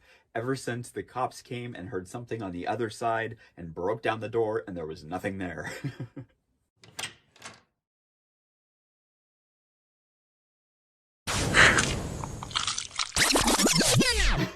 Obviously, this did not happen, and I apologize for the jump scare, but it just brings me to a point I want to make. When I got over there, the air conditioner was on the fritz, and it was so hot over there. So, of course, the first night, I did not sleep at all. And to top it all off, I don't think the spirits enjoy the heat very much either. So I was a little disappointed on that side of things, but I still have stuff to show you. So anyway, my door was unlocked, everything was fine, there was no zombie of me inside the room. And then I made my way down to the kitchen, where I found a couple of old family books just hanging out. So I thought, why not use these photo albums as trigger objects and go through them and talk about some of the pictures, and maybe it would help stir something up. Now, don't worry, I'm not going to make you sit through a whole bunch of photos of my family throughout the years. I'll just throw in a few that you might find interesting. Basically, a trigger object is an item used to try to connect with a spirit that was familiar with the item before they had passed. That's my brother. Oh, there's my mom. This is my dad's parents, and I wish I knew what it was my grandfather is doing in this picture. These are my mom's parents. This is also the grandma of mine who passed away in this house. And her husband, my grandfather, he passed away at a nursing facility out here in the country, actually, which was only about a mile away. And again, I wish I knew more about this picture too, because I would love to know where they're going or where they're coming back from. Here's my parents. My dad had already finished high school, but he took my mom to her prom. Now, if any of these pictures were to stir my mom up, this would probably be the one because she would kill me for showing this. I know she kept it from people for a long time, but they were married at the hitching post. And here are a bunch of great-grandparents and great-great-grandparents. And although I know some details, I just wish I knew more about these photos. I wanted to put this image of my dad next to this picture of me because we kind of have a similar grin going on here. Not to mention I'm dressed head to toe as Mork, and this wasn't the only outfit of Mork's I had, and I insisted that I wore this for my school picture. And here we both are with me, I almost said milking a cow. I mean, feeding a calf milk. Now, I only owned one cow while we lived on this farm that was my own, and unfortunately, she dropped over dead in the field, which was assumed to have been caused from a heart attack. Now, I have a question for you guys. Does anybody still copper plate baby shoes? So these were the very first pair that I ever wore. You can see I'm wearing them in this picture. And yes, these are the actual shoes. I just find this rather strange. If you were alive at some point, what gender would you use to describe yourself as? Oh my god, you just said girl, am I right?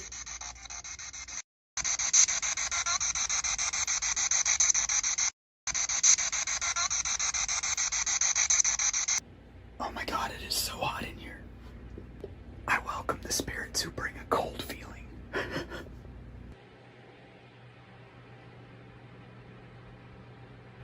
Oh my god. So...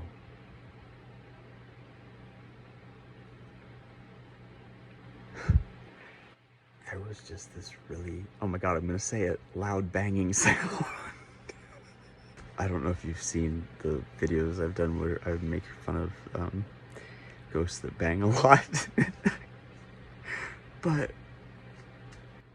it's true they do, because there just was one banging right now. But it wasn't in my room. It was right outside my room, like where the stairwell is. And it woke me up. Unless I have exploding brain or his exploding head.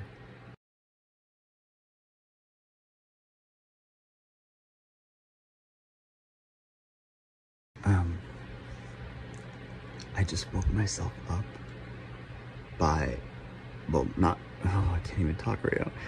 I just woke myself up by handing somebody a telephone. Well, at least I thought I was.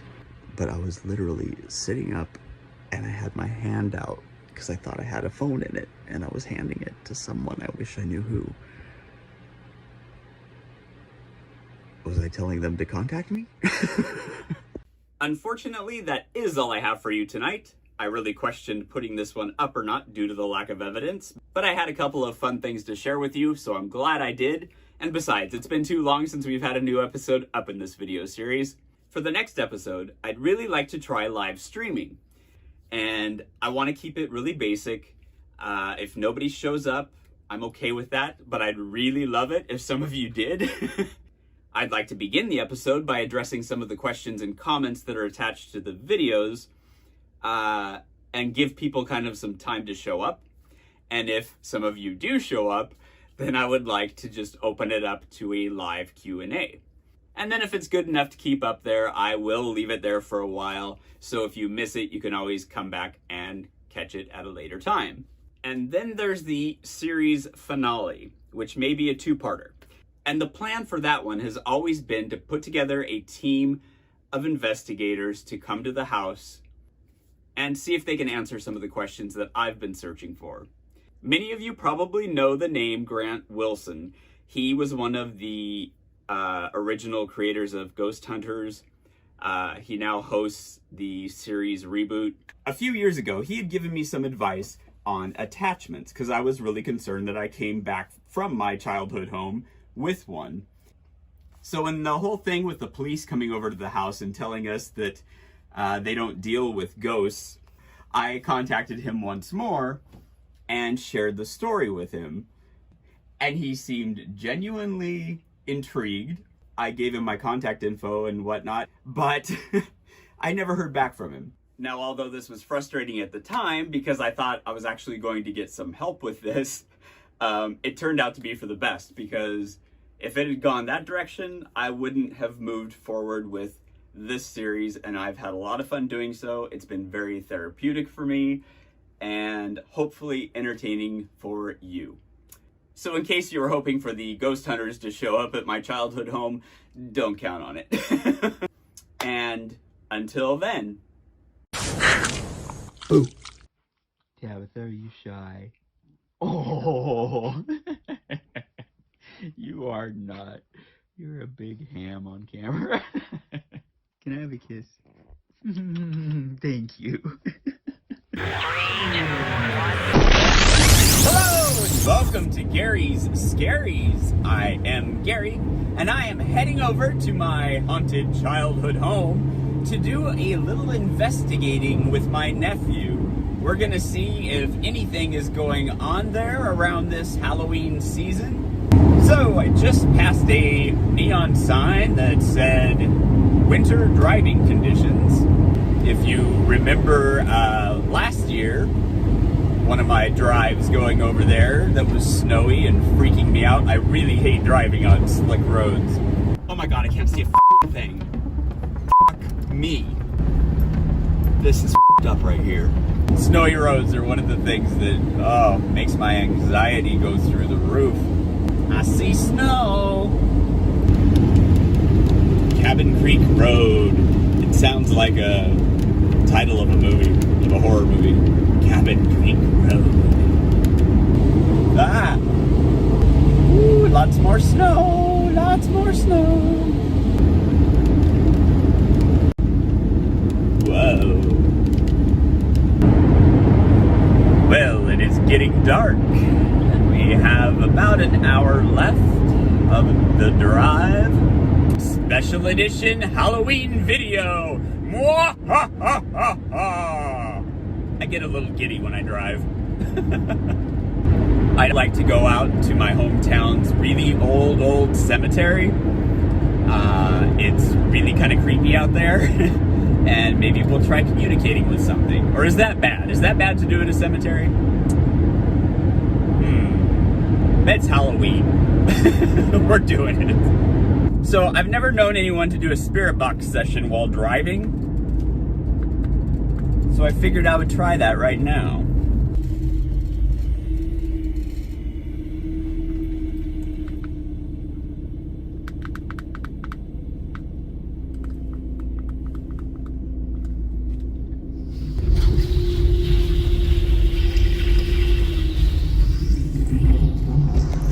And we're here. And finally made it. This is my nephew Gunner. Are you doing both of those shots, or was one of these mine? Spirit choice. Our spirit of choice tonight. Our spirit of choice tonight, while searching for spirits, is a grape vodka. Cheers. Cheers. I can't do shots.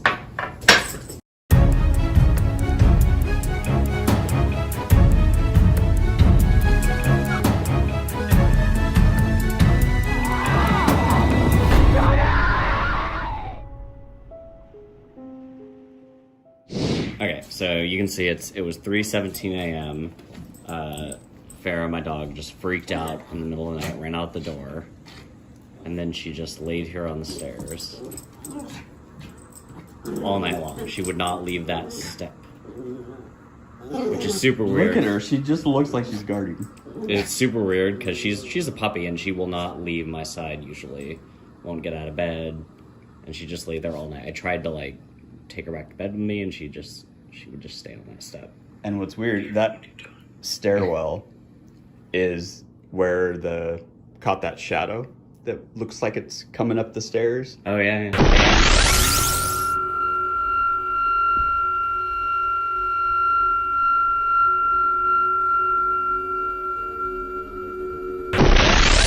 Was there a ghost? That was the same night, that morning. I was laying in bed. It was 3 days after my sister left. But I was laying in bed at 8 or 9 a.m. My sister was like, Gunner, get out of bed. And so I was like, I'm coming. And I stumbled out. And then I realized my sister had been gone for 3 days. I was like, okay, just a creepy woman calling me out of bed. And it was loud enough for you to hear it and wake up. I answered back, yeah. And what were you saying about a woman down there? Oh, that was when I first got here. The first couple of nights. I was just sitting up here watching, I think I was watching The Crown or something on Netflix on my iPad, and Farrah was sitting with me. And just out of the corner of my eye, I saw a woman walk past that doorway, going up into the bedroom. Mm-hmm. And I was like, oh, it's nothing. Something out of my the corner of my eye, and then she started barking and freaking out and ran down there. So apparently there is a woman stalking me in this house. Well, and that used to be Mom and Dad's room. Oh, maybe. Yeah. Maybe it was Mom going to bed. Yeah. I mean, clear as day, she just someone walked right past. And I thought I was seeing things until she started barking at it. And now she's chasing her tail. Alright, I'm taking my nephew out to a scary place that I'm trying to remember on how to get there, but we'll find it eventually. So it's up here not too far. Okay.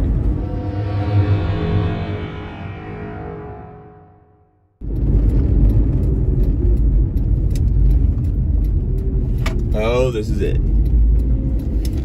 Oh, creepy. I didn't know there was a cemetery out here. Wow, it's really cleaned up since I've been here. So we are out at the very old cemetery.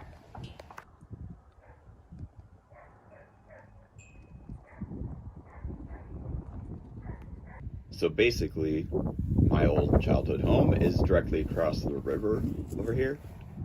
We just had to go the long way around to take the bridge. There's a road right along here, and this was just all dirt and sagebrush when I was in high school. Look at that.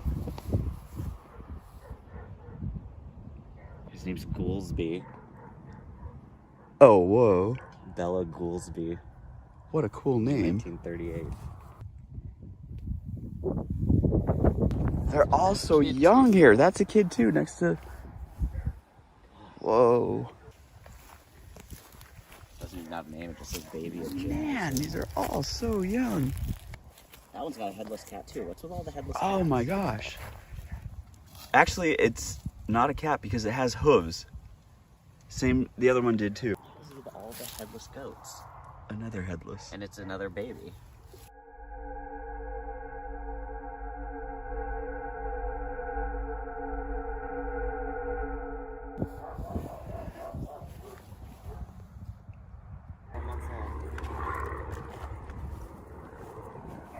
Virgie Elmo.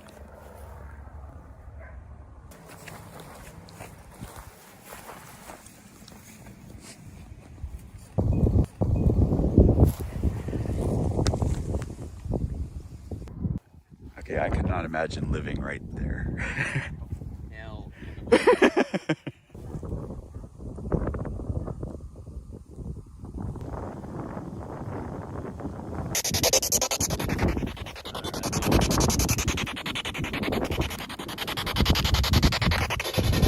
You want to tell us who you are, who you work? You want to tell us who you are, who you work?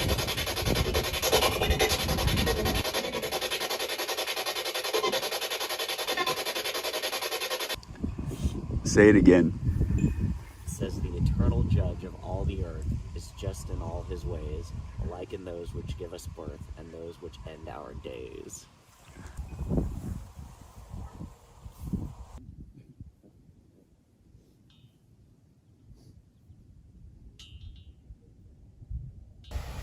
Thanks for creeping me out, Gary. You're welcome. We're gonna leave now. You're not allowed to follow us. I don't need to say that. No, we need to say it.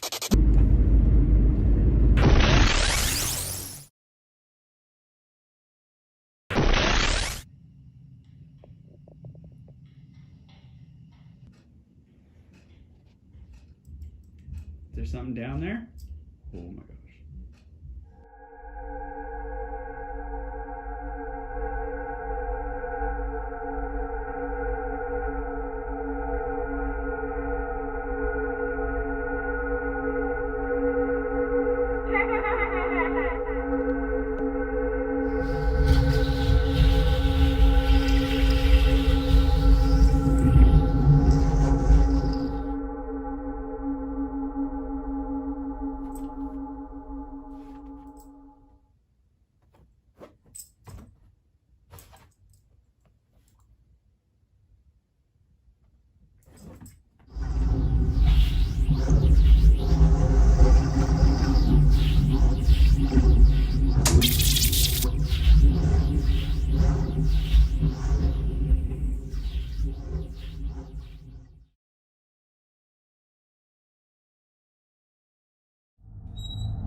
It's one of those infinite... Some say that opens up portals when you have mirrors hanging on either side from each other like that. This here was my grandmother's vanity, my mom's mother. And so I'm just going to set up a few things here and see if we can contact anyone. I've also got a digital recorder going to try to catch some EVPs, electronic voice phenomena. The EMF meter picks up on electromagnetic fields. And so does this over here. It's a little, I don't know, I call it EMF pod of some sort. There we go.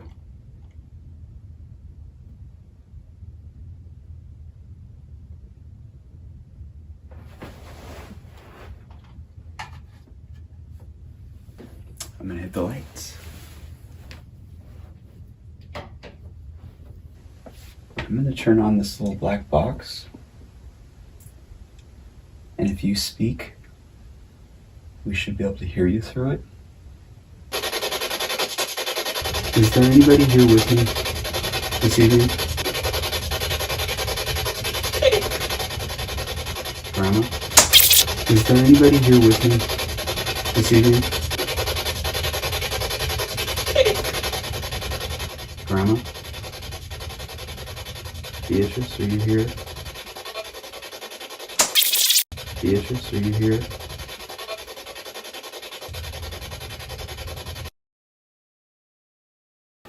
While I'm getting ready to go to bed, I'm going to keep the digital voice recorder going. So I thought I would also let this camera roll for as long as it would. It just keeps turning on and off, on and off. So I guess I won't be doing that. That's all I have for you tonight. Until next time. Boom. Cheers. Cheers. I can't do shots.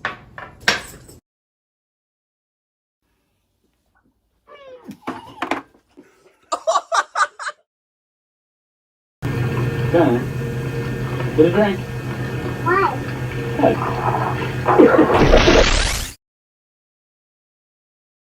Hello and welcome to Gary's Scaries. My spirit of choice tonight is a watermelon vodka, and I'm drinking it from a London shot glass that one of my nephews got for me while he was on a job over there. Thanks, Gunner.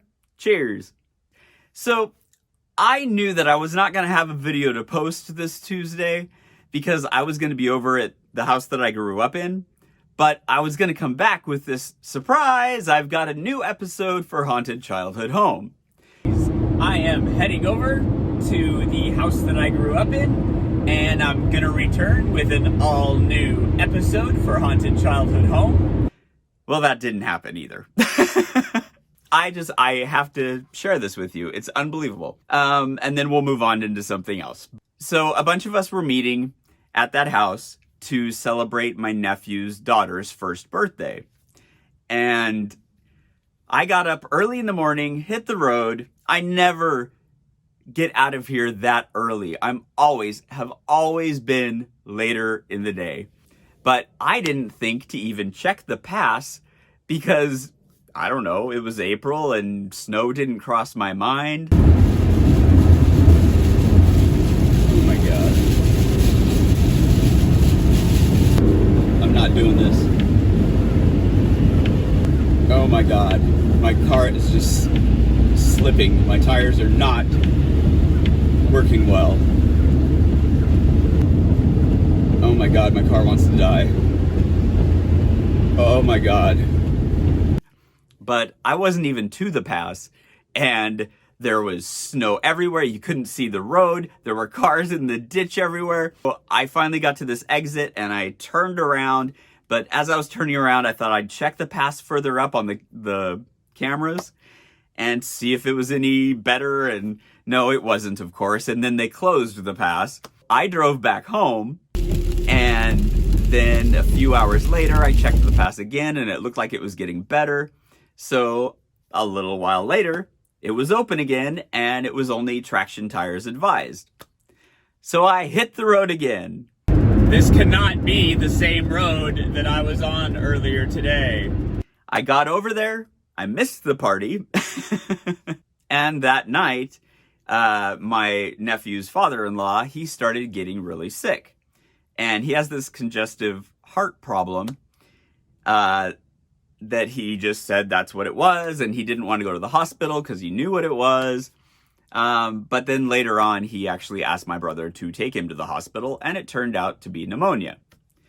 So that second night there, my brother's dog started going crazy and trying to scratch her way into my bedroom. You're such a retard. Dad, Susie's freaking out. And while she was doing this, we had a messenger come upstairs to tell us this. Brooklyn just puked everywhere. Yes, the 1-year-old who just had a party the day before was vomiting. And I'm not talking just a little bit. She kept vomiting. It was scary. Oh my god, everything's happening at Or once. Daddy. I got woken up. I just got chills. All over the Jerry, go live. Hello. But we found out that one of the kids who came to the party had this stomach thing and, well, basically passed it around to all the kids. So that night, I slept out in my nephew's trailer. He takes this trailer with him wherever he goes to different jobs. And so I thought, hey, I'm going to sleep out in there, get away from all the sickness. And I was out there and it was 25 degrees and I didn't know how to turn on the heat or anything out there. So I had all my clothes piled up on top of me and shivered. And I tried doing a little investigation out there. I thought that might be kind of cool in the trailer. It's so freaking cold. I've got a candle. Now let's just hope that I don't burn this trailer down or something, because that would be terrible. Yeah, why don't we do a little bit of an investigation to see if my nephew's trailer is haunted. If there's anybody in this trailer with me, could you please turn that flashlight off?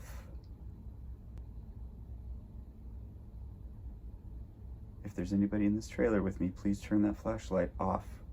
But it was just too darn cold, and I had made up my mind that come daylight, I was leaving. The next morning comes around and a lot of other people are starting to get sick. The adults are getting sick now and vomiting. I hit the road, got out of there, but just as I was getting on the freeway, my car started to overheat. But I was not going back to the house. I checked the coolant. It was low, so I put more in. The gauge seemed to be fine. It was cool. So I kept going, and I did great. The car did fine until about 20 minutes from home when it started going. But the heat gauge was still fine. So I thought, oh, I'm almost home. I just got to get home. And as I thought that, ba-boom! My car exploded. I was engulfed in this huge cloud of smoke, and it was coming in through the vents, and I couldn't see. And finally, when it cleared and I pulled over to the side of the road, I was in a horrible place where it was just coming around this corner, and there was barely any room for me to get over. So every car and semi looked like they were coming right at you. So I stood on the passenger side, pretended to be on my phone while I was waiting for a tow truck and for Kevin to come get me. And I was pretending to be on my phone so it didn't look like I was standing over there peeing. I don't know what I was thinking. I was just panicking. And I was watching every car and semi, and if it looked like they were going to miss that corner, I was going to dart off into the woods. It was the scariest. I felt so unsafe. But anyway, I made it home. The car made it later. And I still didn't have a video to bring home to play for you. Hello and welcome to Gary's Scaries. I recently came across a whole bunch of cassette tapes that I had done a lot of recordings on. Back in my younger years,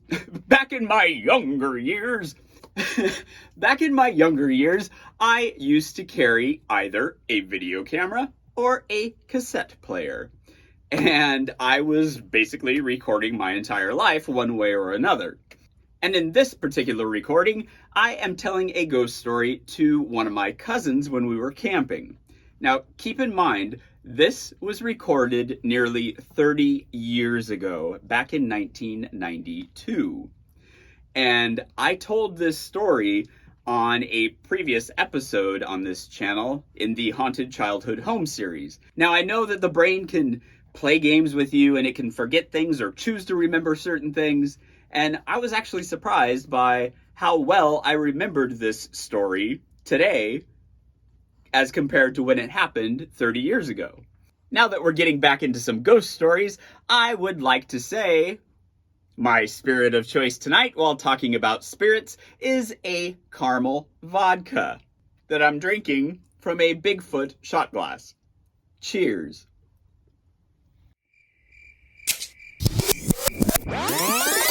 The real true ghost story that's happened to me recently this is scaring me. Gary, I don't. No, I'm scared because don't tell me. this is what's been happening to me.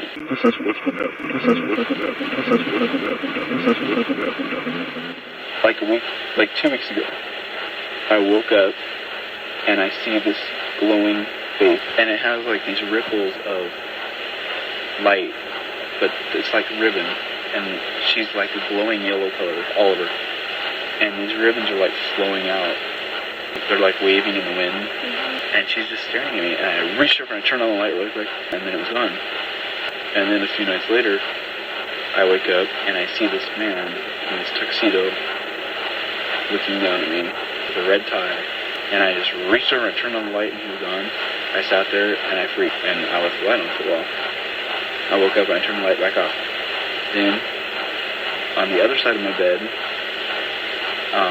there was a guy wrapped in chains, and right next to him at the end of my bed was that glowing lady's head with the ripples coming out of her. And I reached over and turned the light on, and I left the light on the whole night, and I freaked out. As I was telling this story, my cousin seemed to be falling asleep, so I gave him a little quiz afterwards. Did you hear me? Did you hear me? Did you hear me? I'm going to say it all over again if you don't tell me what I said. I did, I heard it. Describe each ghost. Mine had ripples, ribbons, and... What was the other one? He had a red tux. A red tie and a black tux. Yeah. What was the other one? He's a man, I don't know. What was he? He's a ghost. What do you look like? That's all I have for you tonight. Until next time. Hello, and welcome to Gary's Scaries. Tomorrow, I will be heading over to my haunted childhood home to meet up with my brother for Thanksgiving. It's been a long time since I've been over to the house, and so I'm hoping that the ghosts have missed me and will want to come out and interact a little bit. I'm also going to try to lure the ghosts out with my aunt's recipe for a popcorn turkey. I remember when this thing used to sit on my grandma's TV and none of us kids could touch it until after dinner. And now you may already be aware of this, but there is a podcast called Jim Harold's Campfire in which many ghost stories have been told. I called in and spoke with Jim about some of the things going on at the house. Gary is on the line from Seattle, and he's going to talk about something that's been happening with his late parents' home and maybe get your thoughts on it. Gary, welcome to the show and tell us what's going on. Well, see, both my parents are now gone, and my brother and I still own their home, and so it's pretty much still as it was when they were around, and we kind of take turns taking care of it. My nephew has been living there, taking care of the place. He's experienced some odd things as well there. But the story I was going to tell you about was just recently, this past summer, I was over there taking care of things and woke up in the middle of the night one night at probably around 3:45, and I was woken by this sound of a woman singing in the house, and not singing words really, more of a humming a tune type of a thing. It almost sounded like she was roaming the house, like checking things out, just casually singing to herself. So I got up and I went looking for what could be causing this, or if someone was in the house.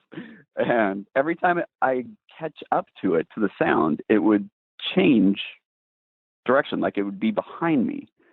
And so I'd turn back around and go look for it again, and then the same thing would happen. This happened probably 3 or 4 times until I got to the basement, and then that's where it stopped. But what's funny is the next morning, my nephew came by, and I had asked him if he had experienced anything there recently, and he started to tell me about this singing woman in the middle of the night, and I immediately was covered in goosebumps. Like, oh my gosh, okay, that just happened to me last night. And then this past Christmas, I was in the kitchen, which is where my mom, spent most of her day. She was always hanging out in the kitchen. And my other nephew and I were in there talking about her and standing by the stove when the fan that's above the oven turned on by itself. And this is one of those from the 70s. It's like, it's got one of those metal buttons that you really have to push down hard on to turn the thing on. Oh man. So we just stood there looking at each other like, okay, I think that was her saying, I hear you talking about me. But there's been a lot of things in that house that have, every time I'm over there, something odd happens that I can't explain. And so I'm really curious about some of these things that have been going on, and I'd like to maybe even get it investigated or something before we end up selling the home. I'd like to, know more about all this, because my dad built the place in the 70s, so it doesn't have like a lot of history, but both of them have passed away in the house, and my grandma's passed away there too. And do you think that maybe the singing woman is either your mom or your grandma? Do you think that's possible? Maybe when they were younger or something? It could be.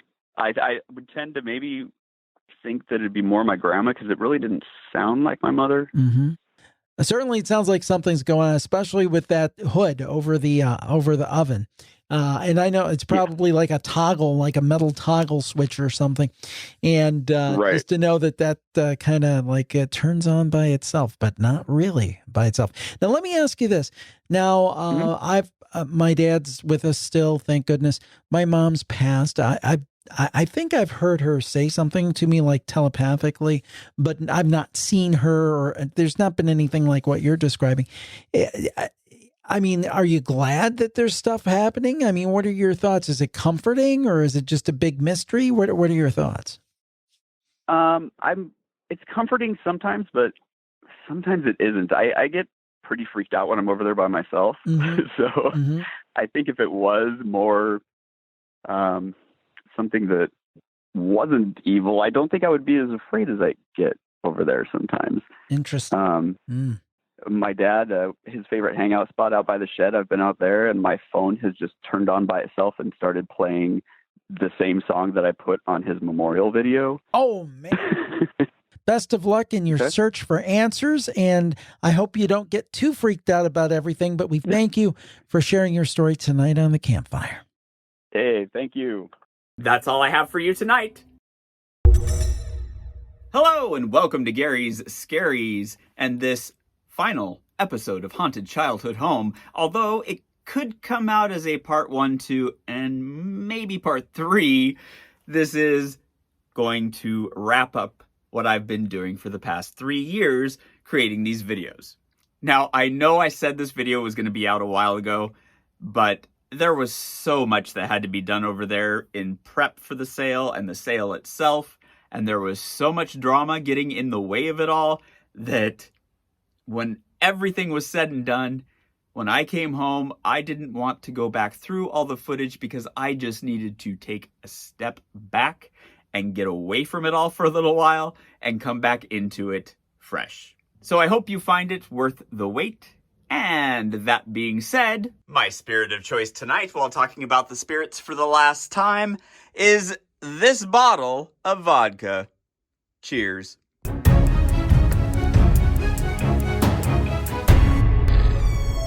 Does anybody want to communicate with me?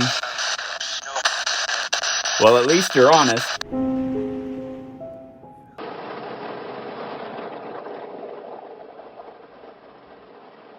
My parents' property sits next to a small airport. There it is, right down there. Back when my dad was still alive, the airport did a big expansion, and they ended up taking about this much of his property. But he was lucky, because most of the neighboring homes, they're all gone, including this one, this one, this one, this one, and this one. Then after my dad passed, there was talk about expanding again, which is what instigated me to start making these videos and to document all of this strange stuff that had been happening there ever since I can remember. That expansion never happened, however, and there came a time when my brother and I decided it was time to sell. So one place I have not investigated yet is the garage and work shed. Out here are my dad's classic sports cars. Every once in a while, he would come home with the shell of one of these that he'd find in somebody's barn or something, and pretty soon he'd be pulling it out of the garage, restored to its glory days. MGB under there. Don't ask me about the first MGB that my dad bought. He got it all fixed up for me in high school, and I got drunk and ran it right into a tree. And that's why I have a scar across my forehead. Not a good time. It's not fun waking up in the hospital with the doctor behind you stitching up your head, an officer to your left reading you your rights, and your parents at the end of the bed angry at you. I swear I woke up in a nightmare. But it taught me to be good ever since. And over on this side, there is a very cool green 240Z. That's the one he was actually working on when he got sick. So it's still unfinished. It was right outside of this garage on the 2-year anniversary of my dad's memorial when my phone turned on by itself and started playing the song that I had put on his memorial video. That just felt like a message. And I'll get into more about that feeling and where my skepticism is in the paranormal world now and where it's changed since I started these videos. The sun is setting, which means it's getting closer to investigation time. Which I hear you're not supposed to do by yourself, but I've done that a few times here and I don't know, I've survived so far. It's time to get started. The stereotypical sounds of night.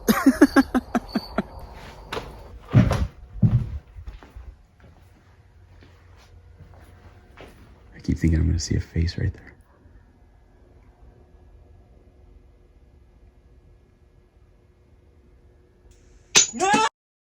Something fell over here and scared the frick out of me.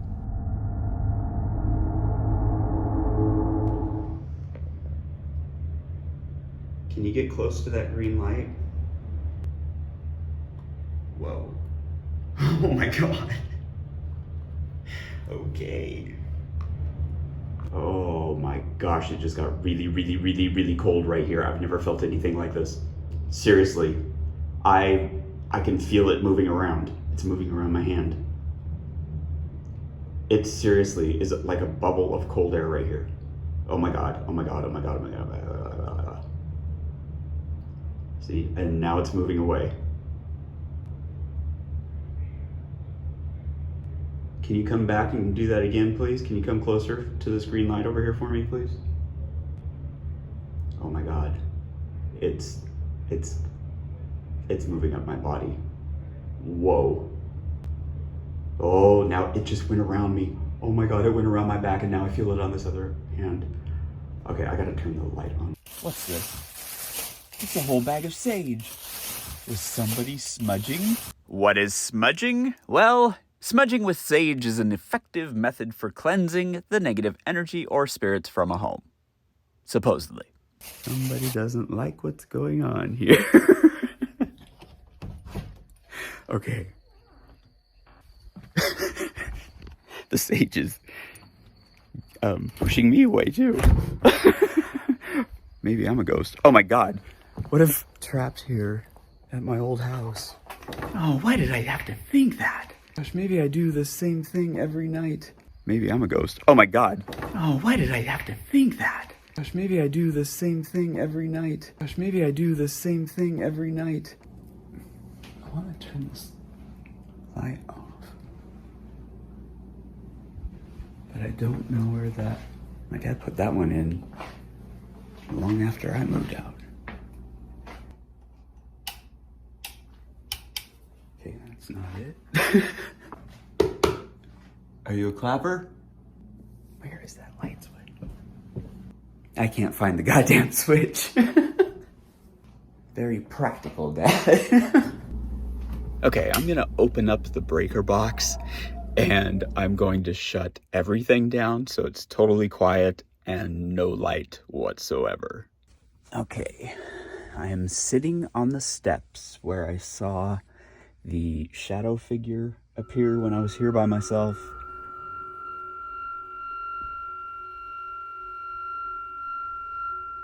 And this is also where my dad said he saw my mom walking up these steps after she had passed. Now I'm gonna bring out the spirit box. So does anybody want to communicate with me? I just heard no. Well, at least you're honest. Who can tell me the last name of the family that owns this house?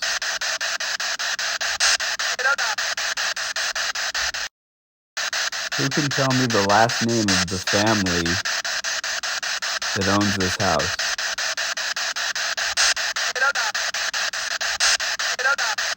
This right here, this made me a little bit angry because I was thinking, if you don't know whose house this is, what the fuck are you doing here?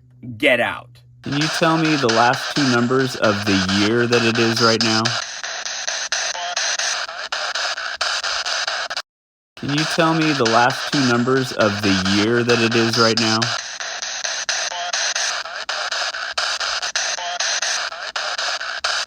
Close enough. I guess they could have died in 2019 or 1919. Gary, you got to be better at the way you present your questions.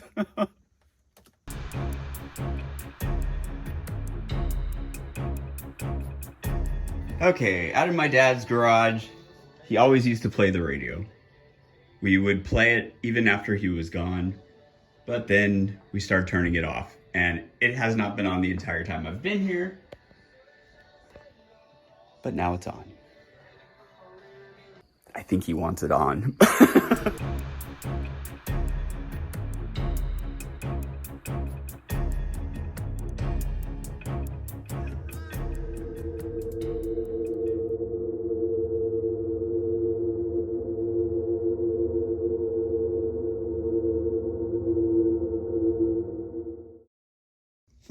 Which is scarier?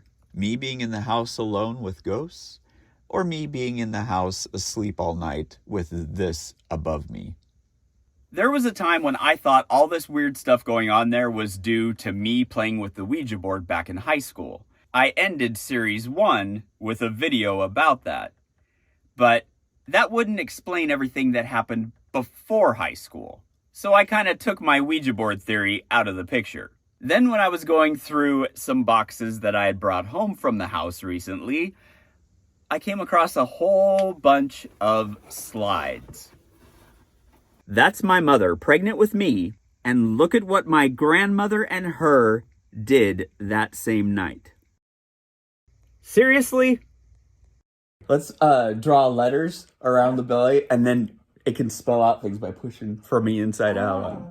I also came across this drawing that was in a sketchbook of mine for one of my art classes. This just shows how obsessed with the thing I was back then.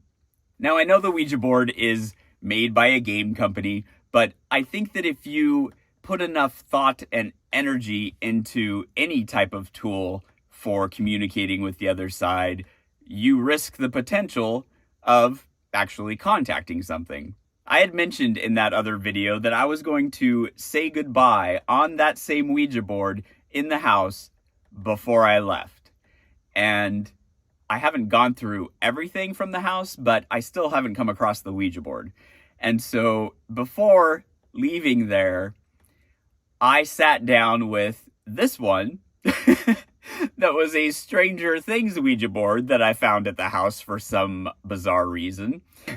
And this takes things even a step further past being owned by a game company, I think. But like I said, it's a tool. And so I had to say goodbye on it before I left, just to make myself feel better. Goodbye. That's all I have for you tonight. Join me again next week as I come back over to the house again, but this time I won't be alone. I will have my dog Tabitha with me. Until then, boo! I will have my dog Tabitha with me. I went over there so many times during this whole sale process that there is still so much footage to go through. Maybe we'll end up with a part 4, 5, and 6. Who knows?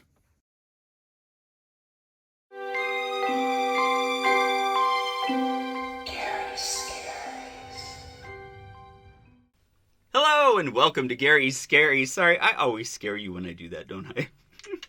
This is the final episode of Haunted Childhood Home, and it was only fitting that Tabitha introduced it with me because she introduced the very first one with me. I'm Gary. This is Tabitha. How was that for our first video? Yay! And in this episode, she actually went over there with me, so over to the house, didn't we? So, if you're ready, let's do this one more time.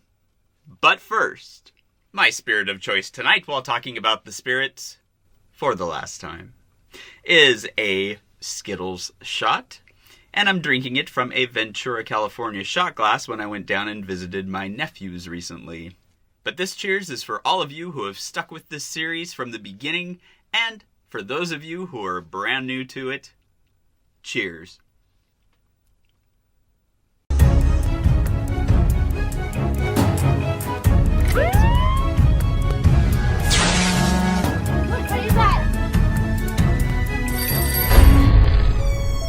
Does anybody want to communicate with me? Well, at least you're honest. Tabitha and I are heading over to the... 10 miles. Take the exit onto Catches Lake Road. Say what? Proceed to the route. Okay, that was the weirdest thing. GPS was telling me to get off the freeway and go on this other road. And then when you get off and start going down that road, there's a big sign that says, "Do not follow GPS. Stay on I-90. That was kind of funny. Oh, Tabitha, let's hope we don't have an incident like we did before with the sheets. I was laying in bed, and the sheets underneath me started to pull, like someone was pulling them out from underneath me. And my dog Tabitha, she freaked out and she went running up behind me. So she was well aware that there was something going on that just wasn't quite right. We're here.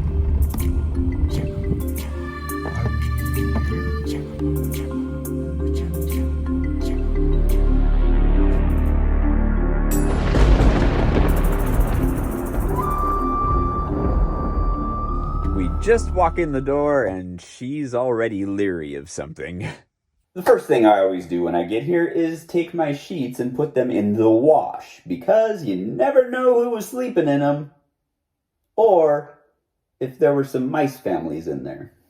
Something I just caught as I was going through this footage: watch what goes by the doorway.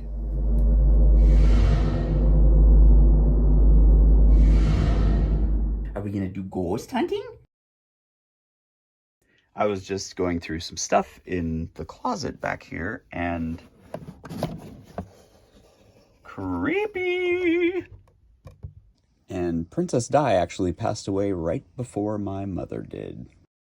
Whenever I'm here alone at the house, I usually take my camera with me and keep it rolling the entire time because, well, I don't want to miss anything for one, and I kind of want to show myself that there's nothing to be freaked out about. That wasn't the case this time.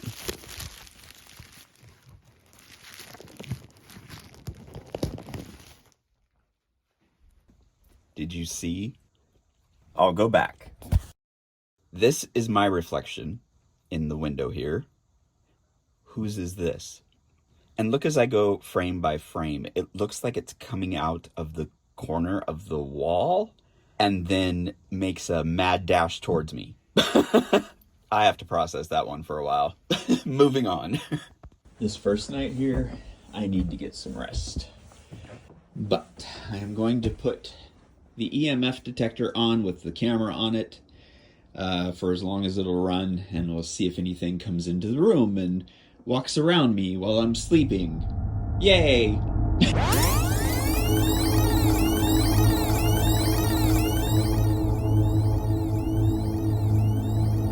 With the exception of a couple of breaks, it kept doing this the whole time. Wait, how'd this get on here? Stop! In the morning, I took Tabitha around to visit all of the pet graves, and this right here is where my very first dog was buried. Her name was Taffy, and she looked kind of similar to Tabitha, same color, same size.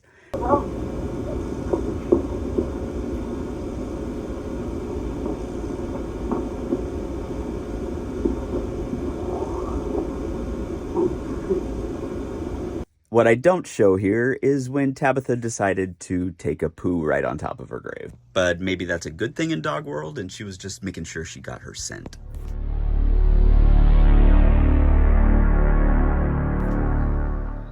Show yourself. Oh God, that just scared the frick out of me. That was the water pump. Bringing out the spirit box. Whoa, already. Who was that? Word. A word? Okay, can you say that word again?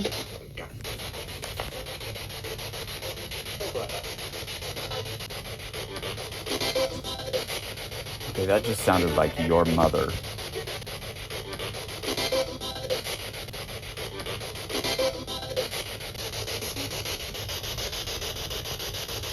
Okay, I heard a woman.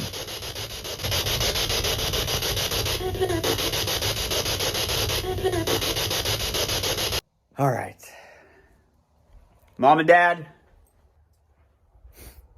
I'll see you next week. But for those of you watching at home or wherever you may be, you don't have to wait. We're going back right now. Oh, and by the way, that honk right there is because whenever Mom and Dad would see me off, they'd still be outside when I'd be going down the road, and I would always give a double honk. And just like that, we're back again. This time, my brother's here. When I returned this time, one of the last remaining neighbors' homes was on fire. Hello and welcome to Gary's Scaries on this final night at my haunted childhood home. My spirit of choice tonight, while talking to the spirits for the final time, is a Skittles shot. Cheers. My brother asleep in front of the TV downstairs watching Gunsmoke. And I just had a really good talk with the house and my parents. Not in a way that I could have captured evidence. I feel good about it. I feel good now. I can't believe how much stuff my parents still had here. Well, not like they could have taken it with them. My brother and I were talking down in the living room, and something fell in the kitchen, and it was really loud, and I went up there and I couldn't find anything that fell. I'm setting an alarm for 3. My brother made the joke. He's like, but we just went back in daylight savings time, so maybe they'll be showing up at 4 instead of 3. I said, okay, I'll be up from 3 to 4. This is probably my last shot here at the house. So, cheers, guys. I should have had this going the whole time I was out here in Dad's garage. I was over here working with some spray paint. And over there somewhere, a tool fell, like a heavy metal one. And then I couldn't find what it was that fell, but it scared the crap out of me. So I'm gonna leave this on for a little bit. Can you show me that you're here? Now, although this showed up with good timing, this, in fact, is a bug. What we captured was way beyond explanation. In this one photo up against this tree is, for lack of a better term, a ghost of an insect. However, when going through this footage, I also noticed this.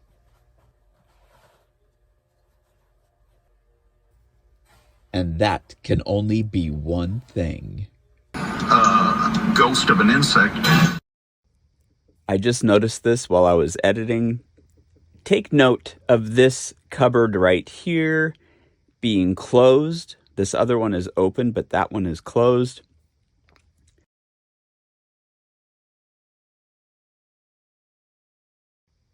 So I'm putzing around out here. A little fast forward, la la la. I go back into the other side.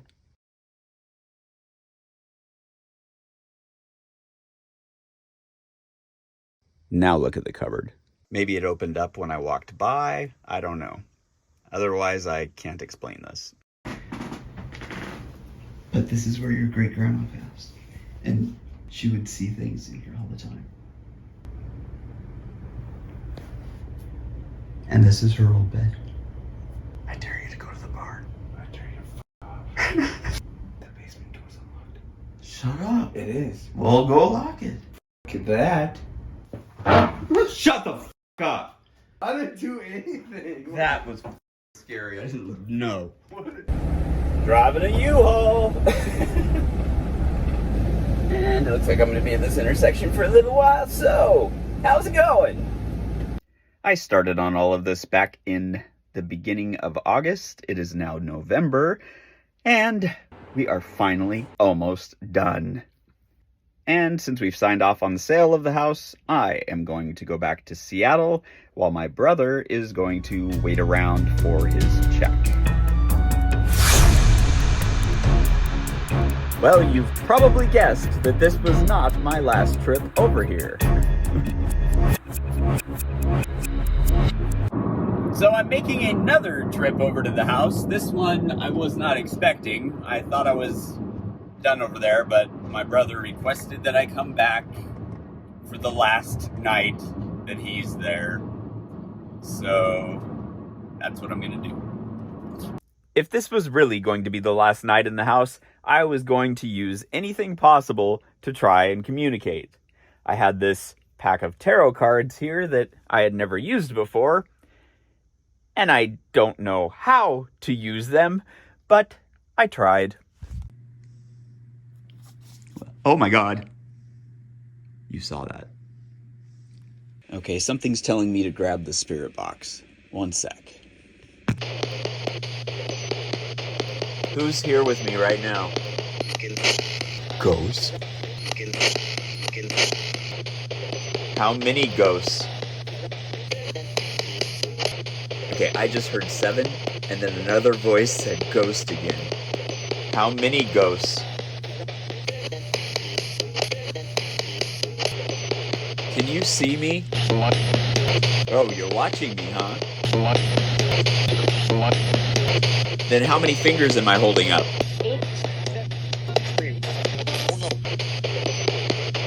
That was actually a trick question because I'm not holding up any fingers.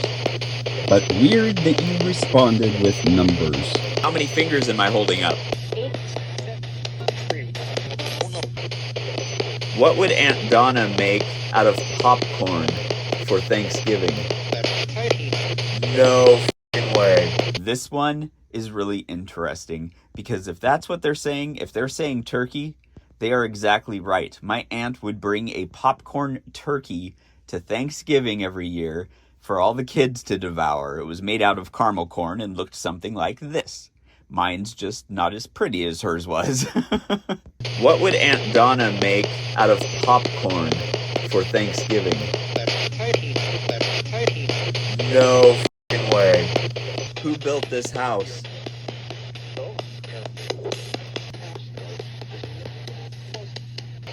that looks like Mom. I mean, not from the neck down, but the face. Which side should I take? The one that's already started. In fact, this looks a lot like the time when I was trying to explain in another video when she came to me in a dreamlike state and it was just her face in this glowing ball of light.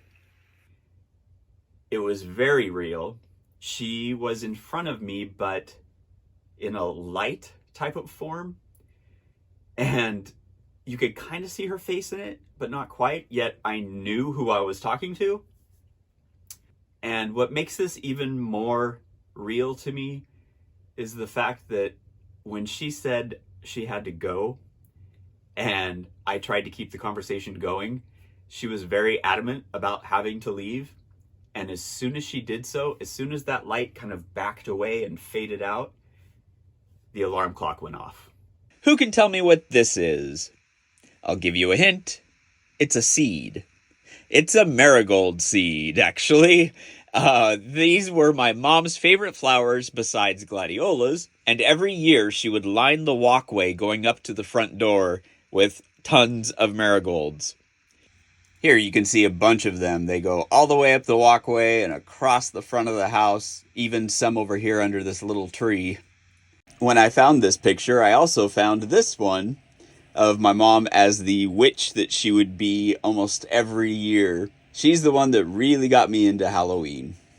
But on this, the last morning in this house, I woke up to a marigold seed in my bed. I think my mom wants me to take the tradition home with me.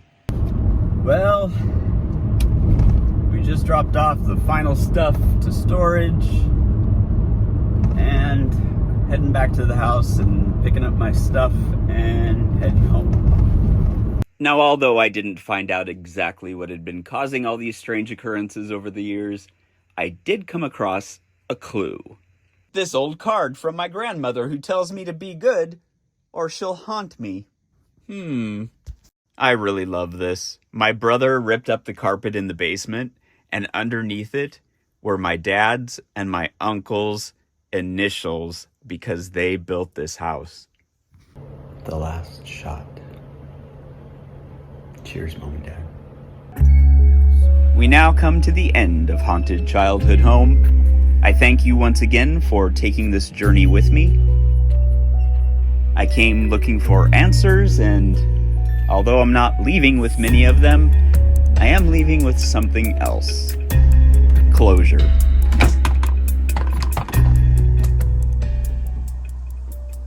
The experiences I've had in this house, and all of the ones that I recently went there on purpose searching for, has left me in a different place than I was when I began this series.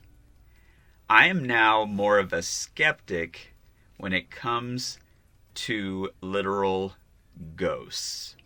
Now, I know that may sound like a surprise. The things that feel real are those moments that I felt it right here. When I felt my parents around, when my phone turned on and the song that was playing on my dad's memorial video started playing on it, when I was over there on the anniversary of his memorial, when I felt that something was wrong with my mother and she had actually gone into a coma and all I had wanted to do was call and say I love you to her before I even knew. Those things, those are very real to me. As far as the spirit box stuff, the EMF detector, I'm still unclear about all that. I know there were some weird things that happened, but I can't prove that they were somebody trying to communicate. I did receive some photos from the new owners on changes they've been making over there. Oops, wrong house. Here's some remodeling being done to the loft area and the kitchen. Oh, and I created a bouncy house replica of the house for those times when I'm really missing it. Speaking of replicas, here is a miniature version that my dad made of the house, and this is just incredibly detailed, minus the cat. Now, although this series is coming to an end, it doesn't mean the channel is. In fact, it's going to be a lot more active here, so please keep an eye on this channel, especially in the shorts section. I'm going to be doing a lot there. Some stories from the house are going to be included in those shorts. I've had a couple of funny things happen to me since selling the house that I've been sharing in the shorts. In fact, here's one right here. When my dad was alive, he could build just about anything. So when I got frustrated with this little deck I'm working on, I told him that I needed his help, and just a few moments later, this blower turned on by itself. At least it wasn't the saw. But still, that sent shivers up my spine. I frickin' told you. Well, that's it for Haunted Childhood Home. Until next time.